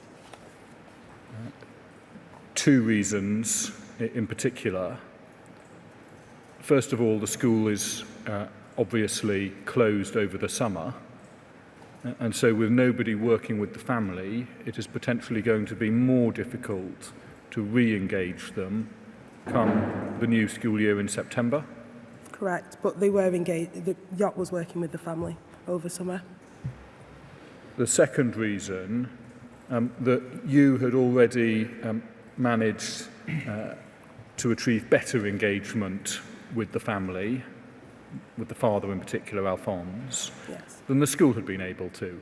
Yes. And we've seen something of the difficult relationship between Alphonse and the school in that last email we looked at, where they were,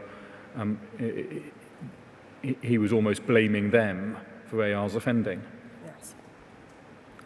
Those aren't unfair points on the school's part, are they? No, not at all. As lead professional with a responsibility for coordinating all of the agencies involved, your role wasn't just limited to can we do the direct work that we were hoping to do. It wasn't limited to that, but without direct work to do, we couldn't remain open with no other role. If we look to your reply at the top of this page, so page 1 onto page 2, you set out at some length your reasons for saying, no, we're not going to remain open. Correct. And just stepping back a little, this is now the second time in just under a month that the school have raised concerns, and you have responded saying, I don't accept those, I don't agree. I disagree. It wasn't that I didn't agree with her concerns. It was outside of my ability to remain open, purely to maintain. The process didn't allow you to keep a case open Correct. at that time. Correct. Should it have done? In an ideal world, yes.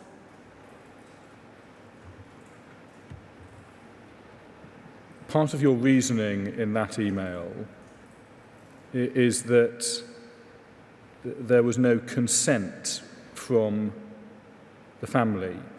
If we look at the bottom 2 sentences on page 1, as a consensual service, if neither Alphonse or AR want to engage with us until face-to-face support is an option, then that is their choice to make. There are no safeguarding concerns I'm aware of that would override the need for consent. Is that an accurate description of what the family had said? You talk in your witness statement about Alphonse being very keen to access the service that you offered. Second time round, he was keen, and he was keen to remain open at the end of the second time. This was a tricky time with it being COVID. He was quite wary of the virus, illness, and obviously difficult relationships with professionals anyway. So I think he took an option to not have to engage with us. So it was not him saying we don't consent to CFW being involved. It was him saying something more like, if this could be done face-to-face in September, that would be better. Correct. And he also wasn't sending AR back to school until then. Do you think that that is, to describe that as a lack of consent, is treating consent in a very broad way? Perhaps, but we had very specific consent that they had to agree to fully before we could move forward. Because the way it's deployed here is as something of a trump card against the school. Whatever your concerns are, we don't have consent, we can't do it. I believe I was working against the school. I think I was just explaining the position. And even if family did consent, we still had no role at that time because the work couldn't be completed. The work couldn't be completed, but there was perhaps still no one is suggesting that these circumstances were ideal, Ms Fontaine-Smith. As I say, I'm sure everyone recalls the difficulties in this period. But in terms of what could be done, you'd had more success than the school had managed with engaging with the family. And in fact, there might even be an example of this in the last main paragraph, the second paragraph on page 2. The school had concerns about whether Alphonse was going to sign the home school agreement. Yes. And they were concerned he wasn't going to do so.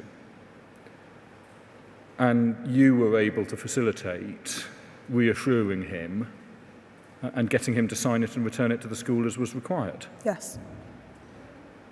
There was still a role here that you would have been able to carry out.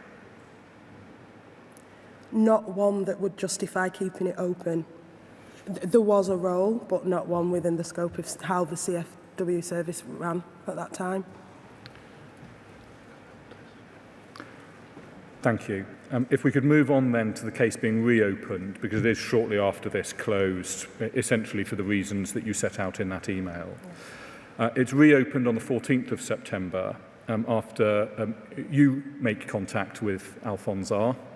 To ask if he wanted to support now schools had reopened. Yes. And I think, in fact, you were aware that AR had gone back briefly to school in July, but there'd been a positive decision taken that with only a very short period left in the term, it was better to wait till September still. Correct, yeah. You carried out a further child and family assessment, CAF. CAF, Yeah. child and family assessment or common assessment framework? Common assessment framework. Why did you need to do a second one? You'd previously had a child and family assessment and then your top-up of that. It had been several months. Obviously, he'd returned to school, so a few circumstances have changed, and it's always good to get a fresh look on family circumstances when you start work again. Can we look at then at that CAF LCC 30306?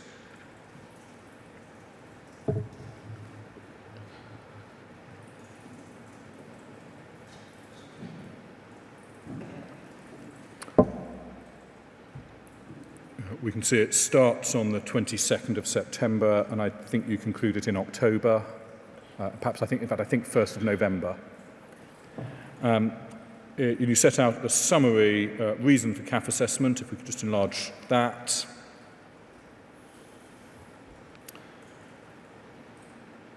Family open at child in need level following an incident last year when AR had repeatedly taken a knife into school, and after being permanently excluded, he returned to school and assaulted another young person. Set out the conviction and some of the history of your engagement on the previous episode. And then, if we could look to page 4, please.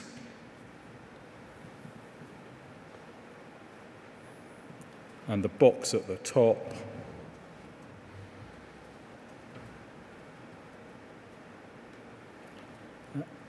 The 4th paragraph down, AR has involvement with the youth offending team regarding incidents of carrying knives and assault.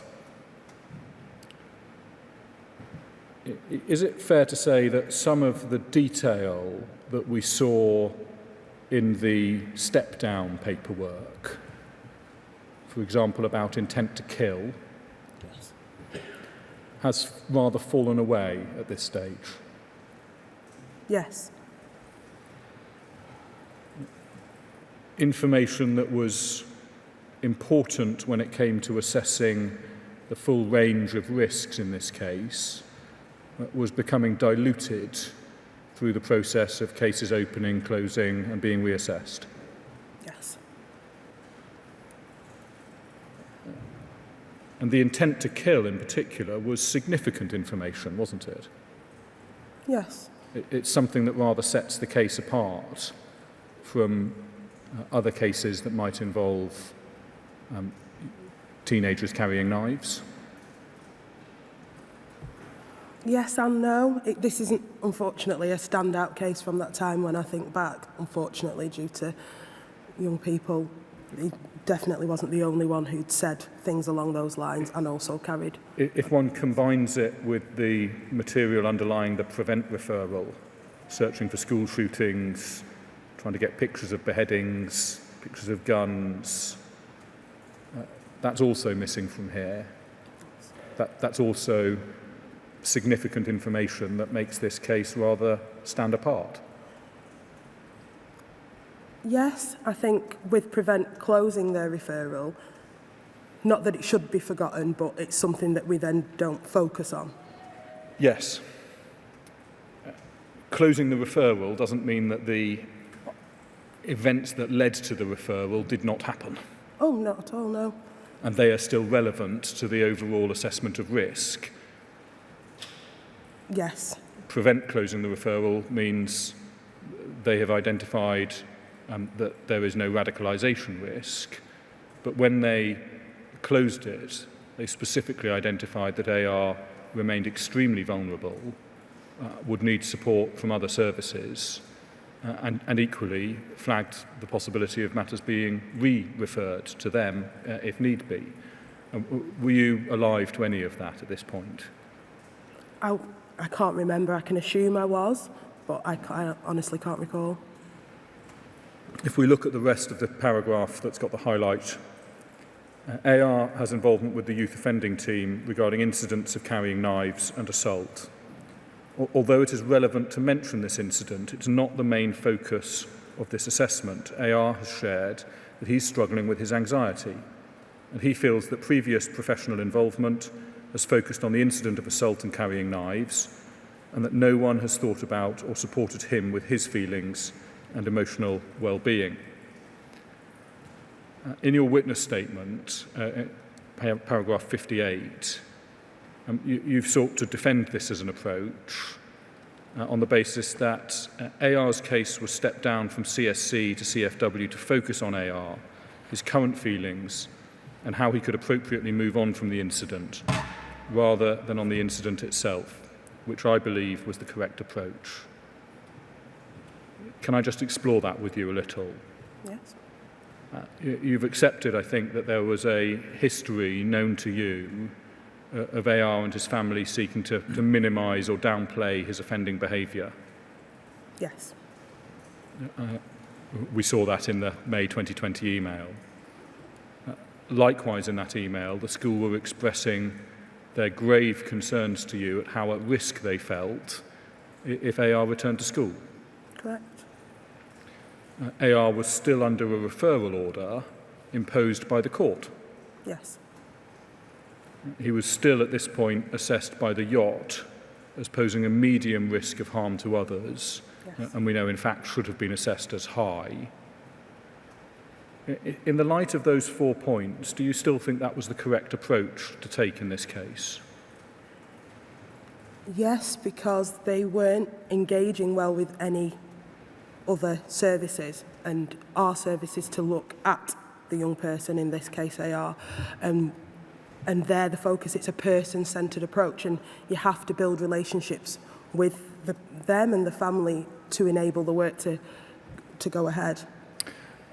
That must be right. You have to build the relationships, but that doesn't mean that when you are producing your assessment, you ignore those other factors. I don't think they were ignored, but they just weren't the focus of this. That information still existed, and it was the same professionals involved in this episode as the last. So, If it was suggested that this person-centred approach allowed AR simply to deflect any questions or exploration of the risk he posed to others, following a violent assault on another boy, by saying that no one had thought about his feelings, would that be a fair characterisation? in hindsight, yes. At the bottom of the assessment here, see there's been no violent or aggressive incidents from AR since last year, which was under very specific circumstances. And again, in your witness statement at paragraph 58, you expand on that a little and say that you understood those specific circumstances to be an isolated attack at school due to ongoing bullying that AR was experiencing. You refer to it being triggered by specific events which AR perceived to be relentless bullying. Yes. You refer a number of times in your statement to there being an incident in October 2019. Do you think in hindsight you were conflating the attack in December with the knife carrying in October? Quite possibly. I can't recall specific dates. That's in your witness statement that you prepared this year. Do you think you may have been doing that already by this point? At the time, Yes. possibly.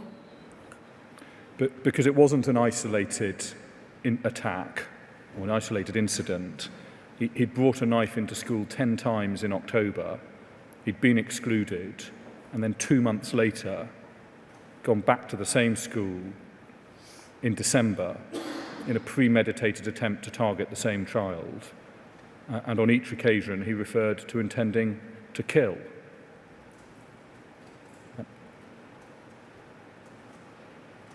Do you think that you had those facts sufficiently in mind when you were carrying out this assessment? I think I did. I think when I refer to the incident, I'm referring to the actual attack at school, not the incidents of knife carrying. In the round, did this end up being far too generous an assessment of AR?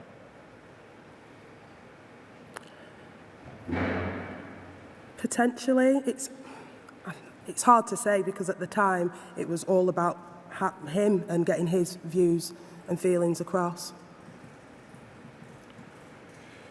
I think it's right, you will tell me if I'm wrong, that there was no input from CAMS into this assessment. I don't think so. We've looked at it already today, and I don't need to bring it up, but LCC 30391 is a supervision note for you with Miss Barrett in late October, so just around the time you were producing this report. And you record in that CAMS are not returning your calls. Right, okay. And I think then we'll come to the TAF meetings subsequently, but LCC 4085 and LCC 30310, the first of those in November, the second in January. I don't think CAMS attended either of those. If they're not recorded as attending, then they haven't. Will you take it from me that they're not? Yeah. Did that lack of input from mental health services hinder your ability to fully assess AR's circumstances? I would say probably yes.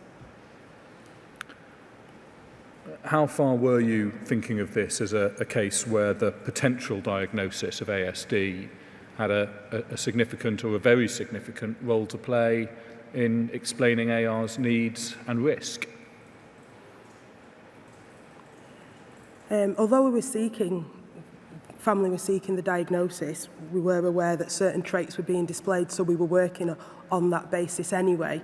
The diagnosis would just be the confirmation of that. What work did you know was being carried out by the yacht at this stage? He's continuing with his court-ordered sessions around his crime and feelings around that and risk. Did you have a detailed understanding of that, or just a general understanding that that was what they were working on? More of a general understanding, I think. But by this point, November 2020, they had reduced their contact with him to once a month. That had taken place in late September. And they'd completed just 3 30-minute structured sessions with him. The rest of the contact was visits or phone calls, but no structured work done. Do you think you knew that? I would assume I did. The yacht also didn't attend either of the TAF meetings. Would you have expected them to attend? If I invited them, yes. I can't recall, but if I invited them as part of the process, I would have expected them to attend. Would it have been your usual practice to invite the yacht to attend? Yes. In the absence of the yacht and in the absence of CAMS, both from this assessment and then from the TAFs, do you think that the multi-agency process that you were coordinating as lead professional was functioning effectively at this point? Probably not on a wider scope, no. Where that was the case, would it have been open to you to escalate matters, to say, as you did to Miss Barrett, CAMS aren't returning my calls, but then to expect those above you in your team to take steps to try and get those agencies to engage? Yes, usually I'd have support in that. For whatever reason, that doesn't appear to have occurred. Would you agree? Yes. Can we go to LCC 202302 and the bottom of page 36, please? Ms Fontaine-Smith, this is the text of a WhatsApp message that you received from Alphonse R. on the 2nd of November. You won't have had the benefit of seeing this when you prepared your witness statement, and we have to make allowance for that.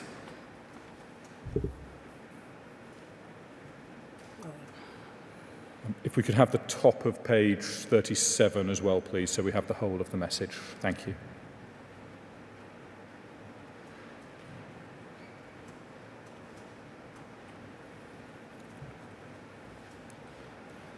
We've looked at this a number of times, Ms Fontaine-Smith, so I hope you'll forgive me if I don't read it out. No, that's okay.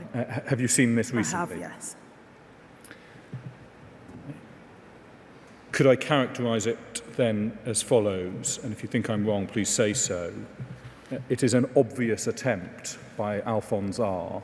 to drive a wedge between you and the yacht in terms of sharing information. Looking back, it does look that way, but I don't think that's how I took it at the time. It reinforces the concerns that Acorns had raised in May. The yacht is there to punish AR, and they should be given as little information as possible. Yes. And he also attempts to limit the information shared with Acorns as well. Correct. Do you recall now, was there any particular piece of information he was concerned about? He talks about things that AR may have shared. I don't recall anything specific, but this sort of request wasn't unusual. When you do what's a radar form to complete your CAF assessment, it's quite invasive. It asks a lot of questions about all family circumstances, so it wasn't unusual for a family to sort of push back and ask whether that was relevant or whether everyone in the TAF process had to know everything. So that's how I took this message at the time. In the context of the earlier concerns from Acorns and the history of this family providing mixed levels of cooperation, should it have struck you as a little more concerning than that at the time? Possibly.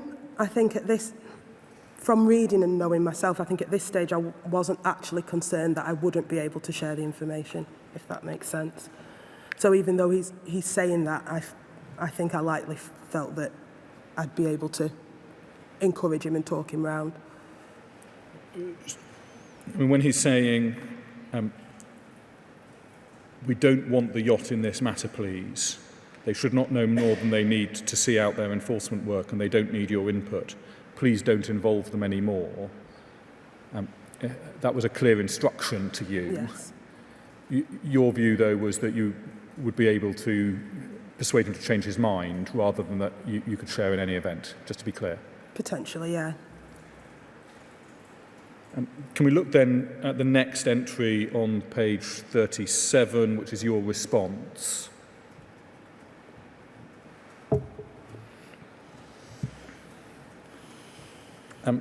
It doesn't provide in that any degree of pushback on what AR has said, sorry, on what Alphonse has said, does it? No. It says you're able to withdraw consent at any time, including consent around information sharing. And also, I will not be sharing anything without your consent. You aren't seeking to change his mind there, are you? Not over text message, absolutely not. No. Was there further discussion about this? I can't recall. If it's not documented, I have to assume no. I can't remember.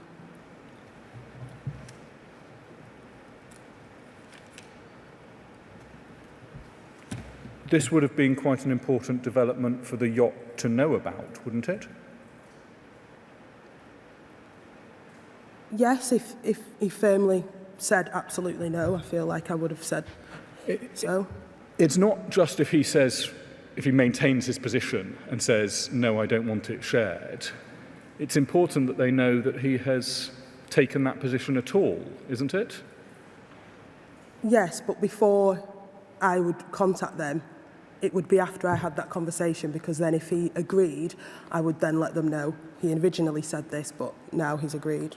It was the yacht who were in charge of managing AR's risk to the public. That was your view at the time. Correct. This was information that they needed to know to carry out that task effectively. They needed to know that any cooperation they received from Alphonse was through gritted teeth, and that he was trying to prevent them from having information about AR, didn't they? Looking back, yes. Certainly the view of Ms Callan, as corporate witness for CYJS, was that this was important information for early help to share with the yacht. You say in hindsight you would agree? Yes. Ms Callan didn't know of any evidence that this was done. Was it shared with the yacht? If it's not documented, I can't recall, so if it's not documented, I'd have to say no. Can you help us with why it might not have been shared with the yacht at all? No, I can't think of any reason why I wouldn't have at least rang and said, we can't, because I had a relationship with the yacht worker, why I wouldn't have rang or emailed to say, you know, consent has been withdrawn to include you in the process. Or even, just to let you know, Alphonse tried to withdraw consent. I've managed to talk him round, but I'm a bit concerned about his attitude to the engagement that you're having with him. That would have been a conversation I would have thought I'd had, but as I say, I can't recall. Do you think that conversation might not have happened because it was one that you didn't think Alphonse would have consented to, and the role of consent in this process was taking on rather too great a role? No. If there was something that a professional needed to know, or I believe they needed to know, they would know, and Alphonse would be told that they would be told. That isn't what this reply to Alphonse says, is it? No, it's not something, that's a discussion, a conversation, not a message, because messages can be ill-perceived, and it's important to maintain the relationship with the family. Can we look at LCC 30972? I don't think we've looked at this before. This is the next day. And I think this is after you share the CAF assessment with Alphonse. Page 2 of this is a screen, we don't need to look at it, but it's an email via egress, a secure mail delivery system. And we can see from the bottom email Hi, Andrea. Your email couldn't be opened, including the attachment, even after opening an account on egress. And then above that, clearly that issue has been sorted. Hi again. Thank you for emailing us the CAF report. Do you see that there? Yes. And then there was, Alphonse tries to make some suggested corrections. Was this a process that involved seeking corrections from a family? It was a back and forth, so not necessarily corrections, but their input and influence. They had to consent to the assessment. What we see is he tries to get you to replace knives with a knife. He carried one knife during that period. We know that the knife or knives were carried on multiple occasions. Whether or not it was the same knife or not, perhaps is not the best point. Is that fair? That's fair,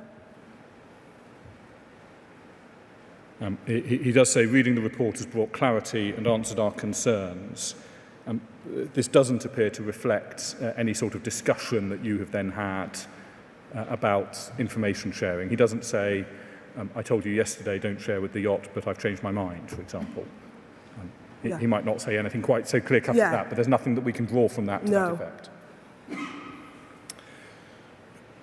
When one looks at this passage of events, do you think that in hindsight you may have been allowing Alphonse to manipulate the fact that you were a consensual service, rather? In hindsight, maybe. It's the way I worked with all the families, though. We've touched very briefly on the TAFs in November and January. I don't want to take you to the notes of those. Can we come, though, to... and you set out the further work that you did, including those TAFs, in your witness statement at paragraph 66 to 73 on page 13. On the 14th of January, you received a call from Alphonse telling you that in the course of an argument, AR had started throwing water and threatened to break his laptop, and that then when Alphonse tried to prevent him from doing so, AR had kicked him. Do you recall receiving that call? Yes, I think so. Well, I don't know if just reading it has jogged my memory, but yeah. Let's get up the note, and again, it's one that you wouldn't have seen when preparing your statement, so fair to show it to you. LCC 202302, bottom of page 41.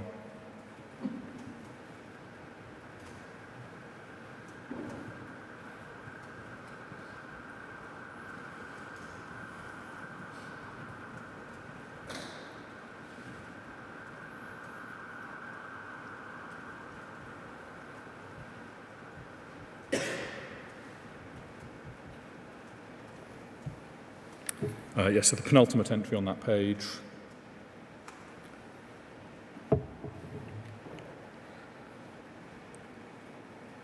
And again, you give Alphonse some advice about de-escalating the situation when there is physical confrontation. Yes. Is it fair to say that on the information you received at this, from Alphonse at this point, AR was very clearly the aggressor? Yes. You gave that advice. You don't pass that information on to the yacht, do you, at that time? If it's not recorded, then no, I did not. Well, we also know that a little while later, Mr. Fitzpatrick of the yacht gets hold of you because he's received the same account, but from the perspective of AR. So he's the one making contact with you when he finds out about the same incident. So it doesn't look as though you have gone to them and said, by the way, I have just been told this happened. Is that? Right, Would you agree fair, with that? Yeah. This was an assault by AR on his father. You'd agree with that? Yes. It arose out of an extreme response to an argument. Yes.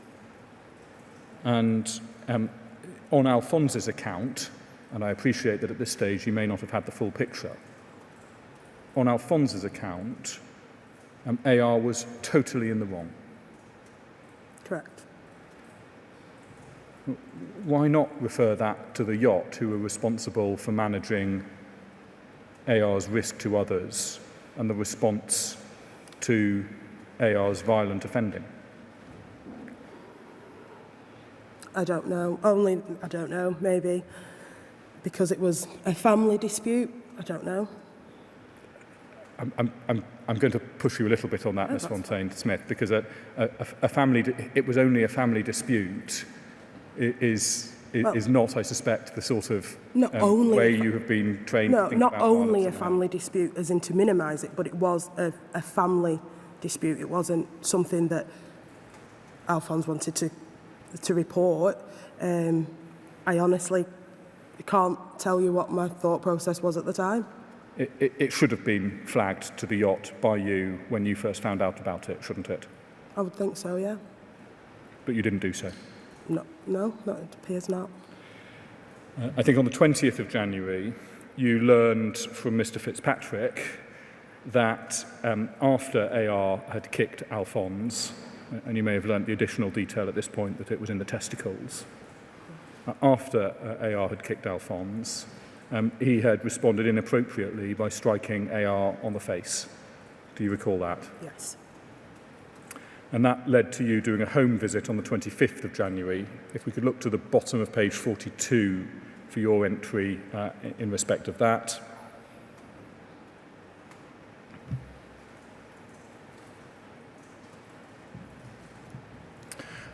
Before we look at that, I ought to make one point clear, which was that I think around this time you had a period of self-isolating with COVID. Yes.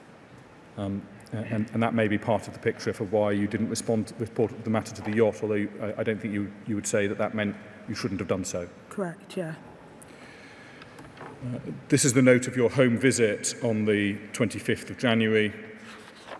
I'm not going to read it out again, it's one we've looked at before, I think, and you will have looked at that in preparing your evidence. Could I summarise this? Having spoken to both of them, it becomes clear that the full sequence of events is that there is an argument over gardening around where AR's hamster was buried. Correct. In the course of that argument, AR threatens to break his father's laptop. Yes. AR is responding extremely there to a minor domestic dispute. Alphonse tries to prevent him, and he was not wrong to do so. You nod your head just for the transcript. AR then kicks Alphonse in the testicles, and Alphonse responds inappropriately by striking AR in the face. Yes. One might not unreasonably take the view that perhaps nobody comes out of this with a great deal of credit, but it was AR's extreme reactions that were at the root cause of this incident, wasn't it? Yes. When you spoke to AR, you explained that his behaviour is not acceptable and that it was assault. AR did not show remorse and said he wasn't sorry. He didn't injure or hurt his dad much as he was only wearing slippers, not shoes.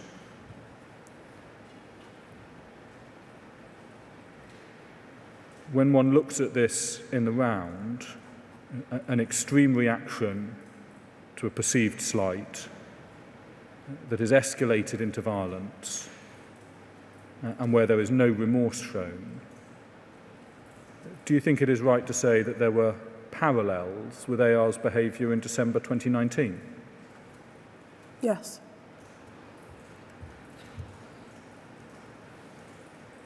The response to this from you and from CYJS was to consider whether a safeguarding referral was needed, and that was fundamentally because of the risk to AR from his father using force against him. Is that fair? That's fair, yes. Was there any meaningful consideration of the risk that AR posed to others? No, I don't believe there was. In circumstances where he was still on a referral order as a result of his offending in December 2019, which you accept there were parallels with in this incident, that should have been considered, shouldn't it? Yes.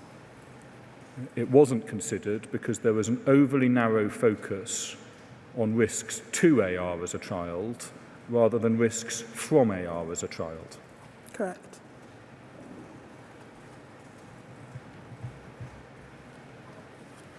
Shortly after this, the decision is taken to close the case to CFWS for a second time. Yes. You've given the rationale for that in your witness statement from paragraph 83 onwards on page 15, and again we've been through that with Ms Barrett this morning. Can I just pick up 3 elements from it? Okay. First of all, would you have been aware that you were closing the case to CFWS at almost exactly the same point as the yacht were closing because of the end of the referral order? I think so, yeah. For both teams that are within LCC to step away at the same time, it means that there is quite a dramatic and sudden reduction in the support available to this family, doesn't it? Yes.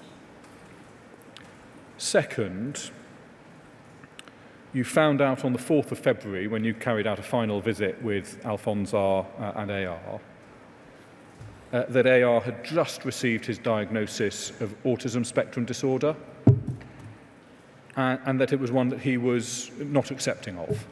Do you recall that? Yes. You wince ever so slightly. It's in the notes. Yeah. And will you take it from me that that's Yes. what's recorded there?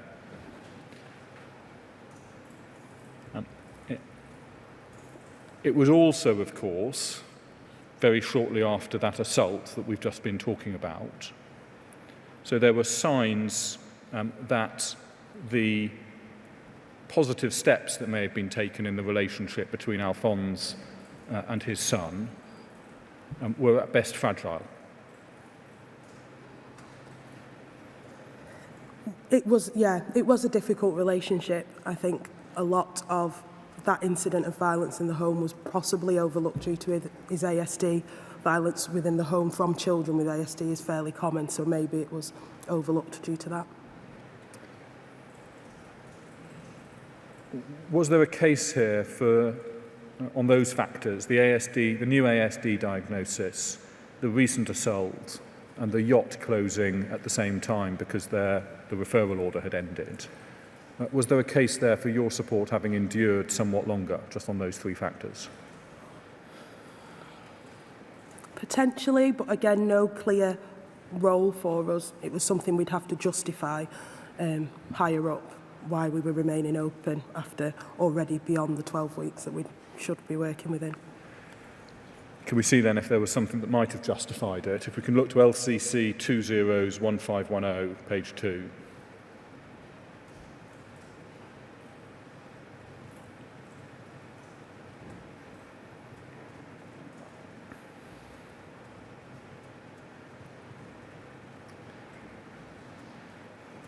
What we have here is the 2nd of February top email, and it's sent to you by Mrs. Lewis at the Acorn School. Do you see that? Yeah. And it attaches a concern form for AR for your information that was sent yesterday. And this was the second prevent referral for AR. You would therefore have received that on the 2nd of February. Yes. We can go to it if need be, but on its face, it says that it was a referral that was made after consultation with the CT counterterrorism / prevent manager for LCC. You would have been aware, therefore, that it was something that LCC had been involved in a different team, a different department, but that they had sight of and awareness of before it came to you? Yes. When you deal in your witness statement with prevent referrals, at paragraph 88, you say you would have expected the fact of a prevent referral to be something that was cascaded about one of your children, if I can put it that way, to be cascaded down to you from somebody more senior. In this case, it appears it came in direct to you. Yes. In that case, would you have expected to cascade it up, to flag to your line manager, we were just about to close at AR, but we've just had a prevent referral for him? I would think that that would come into conversation around closure, definitely. You were aware of what Prevent was. A Yes. referral was something to be taken seriously, wasn't it? Yes. Again, I will be corrected if I'm wrong. The fact that a Prevent referral had been received just before AR's case was closed for the second time doesn't appear on any version of AR's case notes and doesn't feature in any of the closure documentation about AR's case. And that we've not been able to locate any response by you to this email of 2nd of February. Does that surprise you? Yeah, I'm surprised that I've not at least uploaded it onto the system or sent it on to my manager or anything. There's no sign whatsoever that the fact that a Prevent referral had just been received was considered when making any of the decisions around closure of this episode. Does that concern you? It does, because a Prevent referral alone wouldn't have been reason alone to remain open, so there was no reason not to share that information. What about a Prevent referral in conjunction with a recent assault, in conjunction with a new and unaccepted ASD diagnosis, and in conjunction with the other team within LCC stepping away at the same time? It's a very difficult picture for this family at this point. And it's lots of individual services covering each area, I suppose. So all of those bits of work and all of those things can be addressed through the relevant services without our oversight or input. Do you think, given that there is nothing in the closure documentation and seemingly no email responding to this or forwarding it, do you think you may simply have overlooked the fact that you received a Prevent referral about AR just as you were closing the case? Quite possibly. That would be a concerning state of affairs, if so, wouldn't it? Yes, It would be a failure on your part. if that's the case, yeah. Overall, your involvement with AR spanned nearly a year, as you said. As far as you were concerned, while you were involved, while you were working with AR, Yes. was it solely the Child and Youth Justice Service that were responsible for identifying and managing risk to others? Yes, that was never really something that we looked at or that came into our remit when we were assessing or working with them. And after you, just after the yacht, had both closed the case, who took on that responsibility then? It falls to what was then classed as universal services, school, GP. I think he was under CAMS maybe, so the other services that were involved. Ms Fontaine-Smith, you very patiently answered my questions. Before I see if there's any from anyone else, do you have anything you would like to add? No. Sir. Thank you very much for coming. Very grateful for your evidence. You're now free to go. Thank you.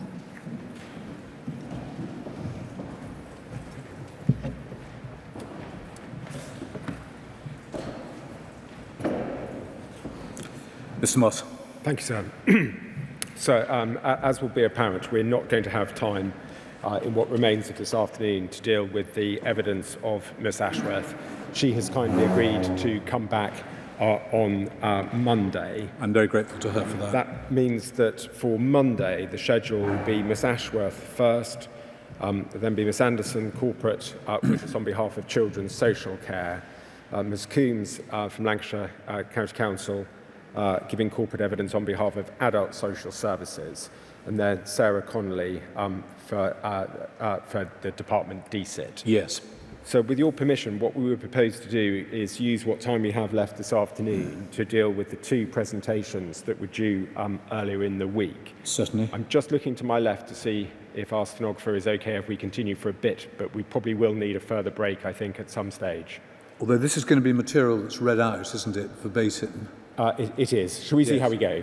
And I don't know whether it's necessary in those circumstances to transcribe this simultaneously, but let's see how we go. It certainly could be added in later Yes. because it is available. So this is a short public presentation on other evidence made available to the inquiry on the topic of mental health treatment provided to AR. As with previous presentations, this will not and is not intended to cover all of the material that's been disclosed.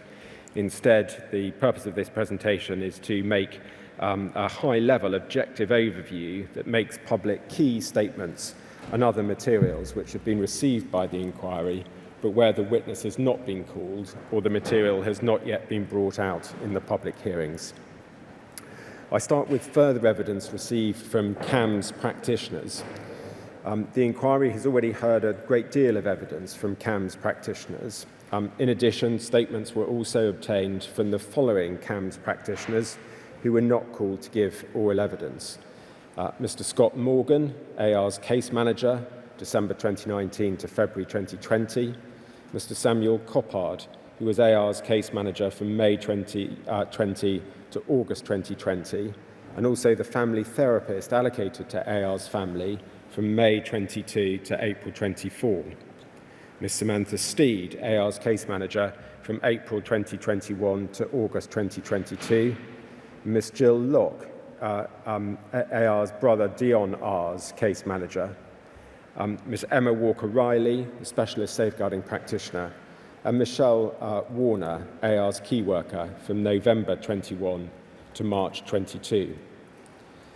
So the narratives provided by these further individual witnesses within their statements are detailed and lengthy, and it would be impossible to seek to summarise every aspect of their involvement within this presentation. Instead, we have attempted to summarise just the key aspects of that involvement. I start with Mr. Scott Morgan. Mr. Morgan worked as a senior mental health practitioner at CAMS and was AR's case manager from December 2019 until he left CAMS in February 2020. The reference for his statement is AHCH 293. Mr. Morgan attended the multi-agency strategy meeting, which took place on the 17th of December 2019, and attended a face-to-face session with AR on the 20th of December 2019. At that session, AR explained that he felt that he had ADHD, but that he did not think that he had autism, having researched the symptoms online. He said he felt he was different to his peers, but could not explain why. In relation to the hockey stick attack, AR explained that he had come up with the idea on a Saturday night prior to the attack.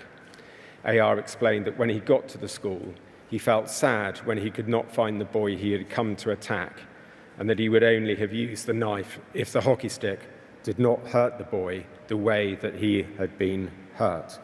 On the 8th of January 2020, Mr. Morgan completed a CAMS risk management tool for AR.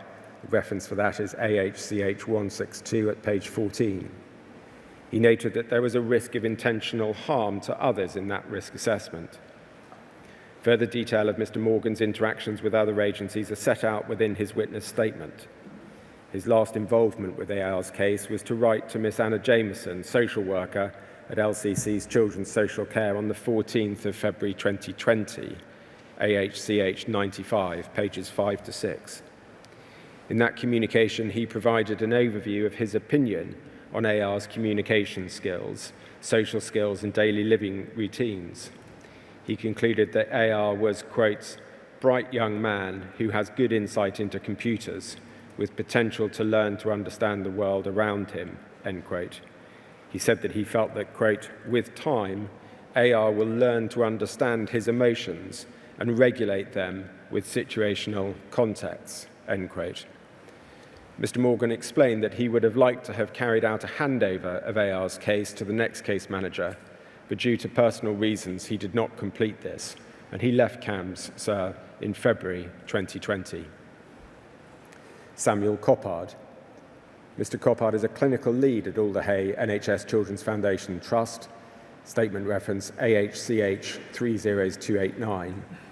He was AR's case manager from the 7th of May 20 until the 11th of August 20, and was also allocated to AR's family as their family therapist from May 2022 until the 23rd of April 2024. In addition, he had some involvement in overseeing AR's care as part of his managerial supervisory role.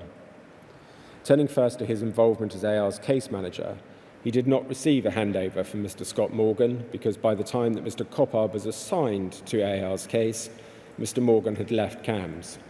Nonetheless, his evidence is that he was aware of the hockey stick incident in December 2019. His first direct contact with AR was on the 15th of May 2020, when he had an introductory telephone call with AR and his father.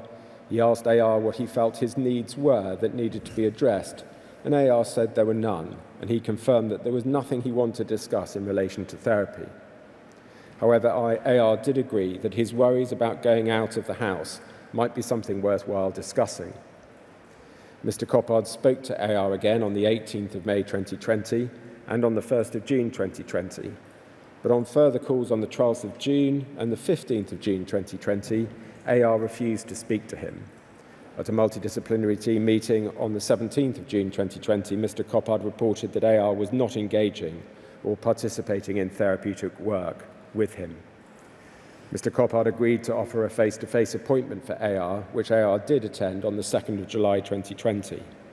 At that appointment, AR said that his main issue was with nerves and that he had experienced anxiety since year 5 at school. AR said he did not think he had autism.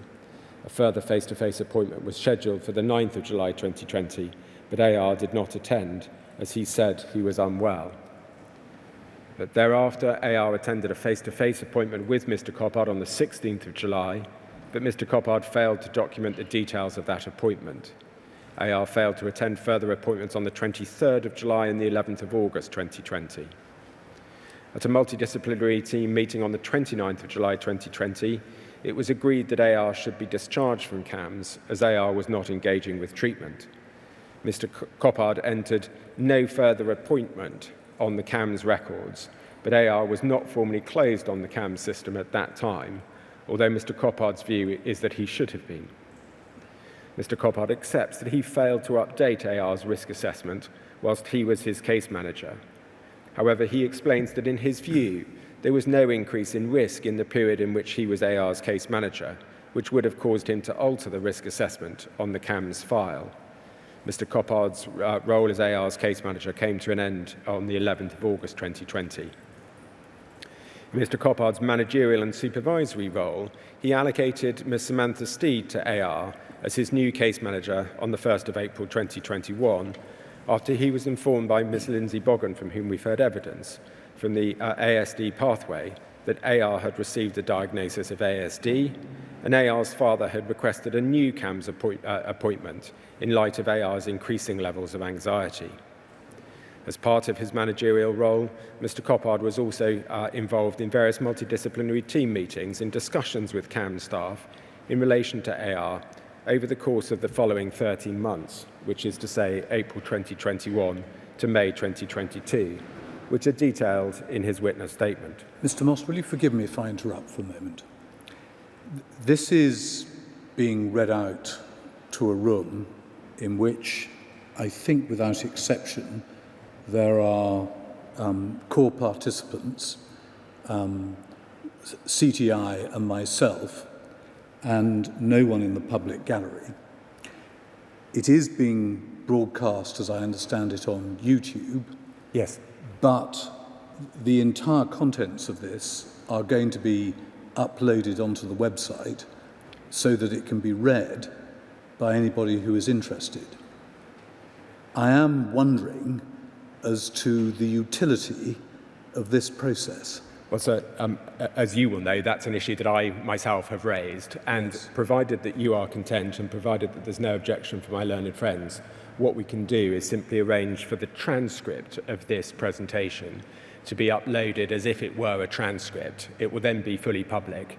Sir, I certainly endorse that way of dealing with matters. It's important that it's made public, but it can be published as a transcript as if it had been read out. But I'd just like to give the opportunity if any of my learned friends take a different view. Does anybody wish to dissent from that approach?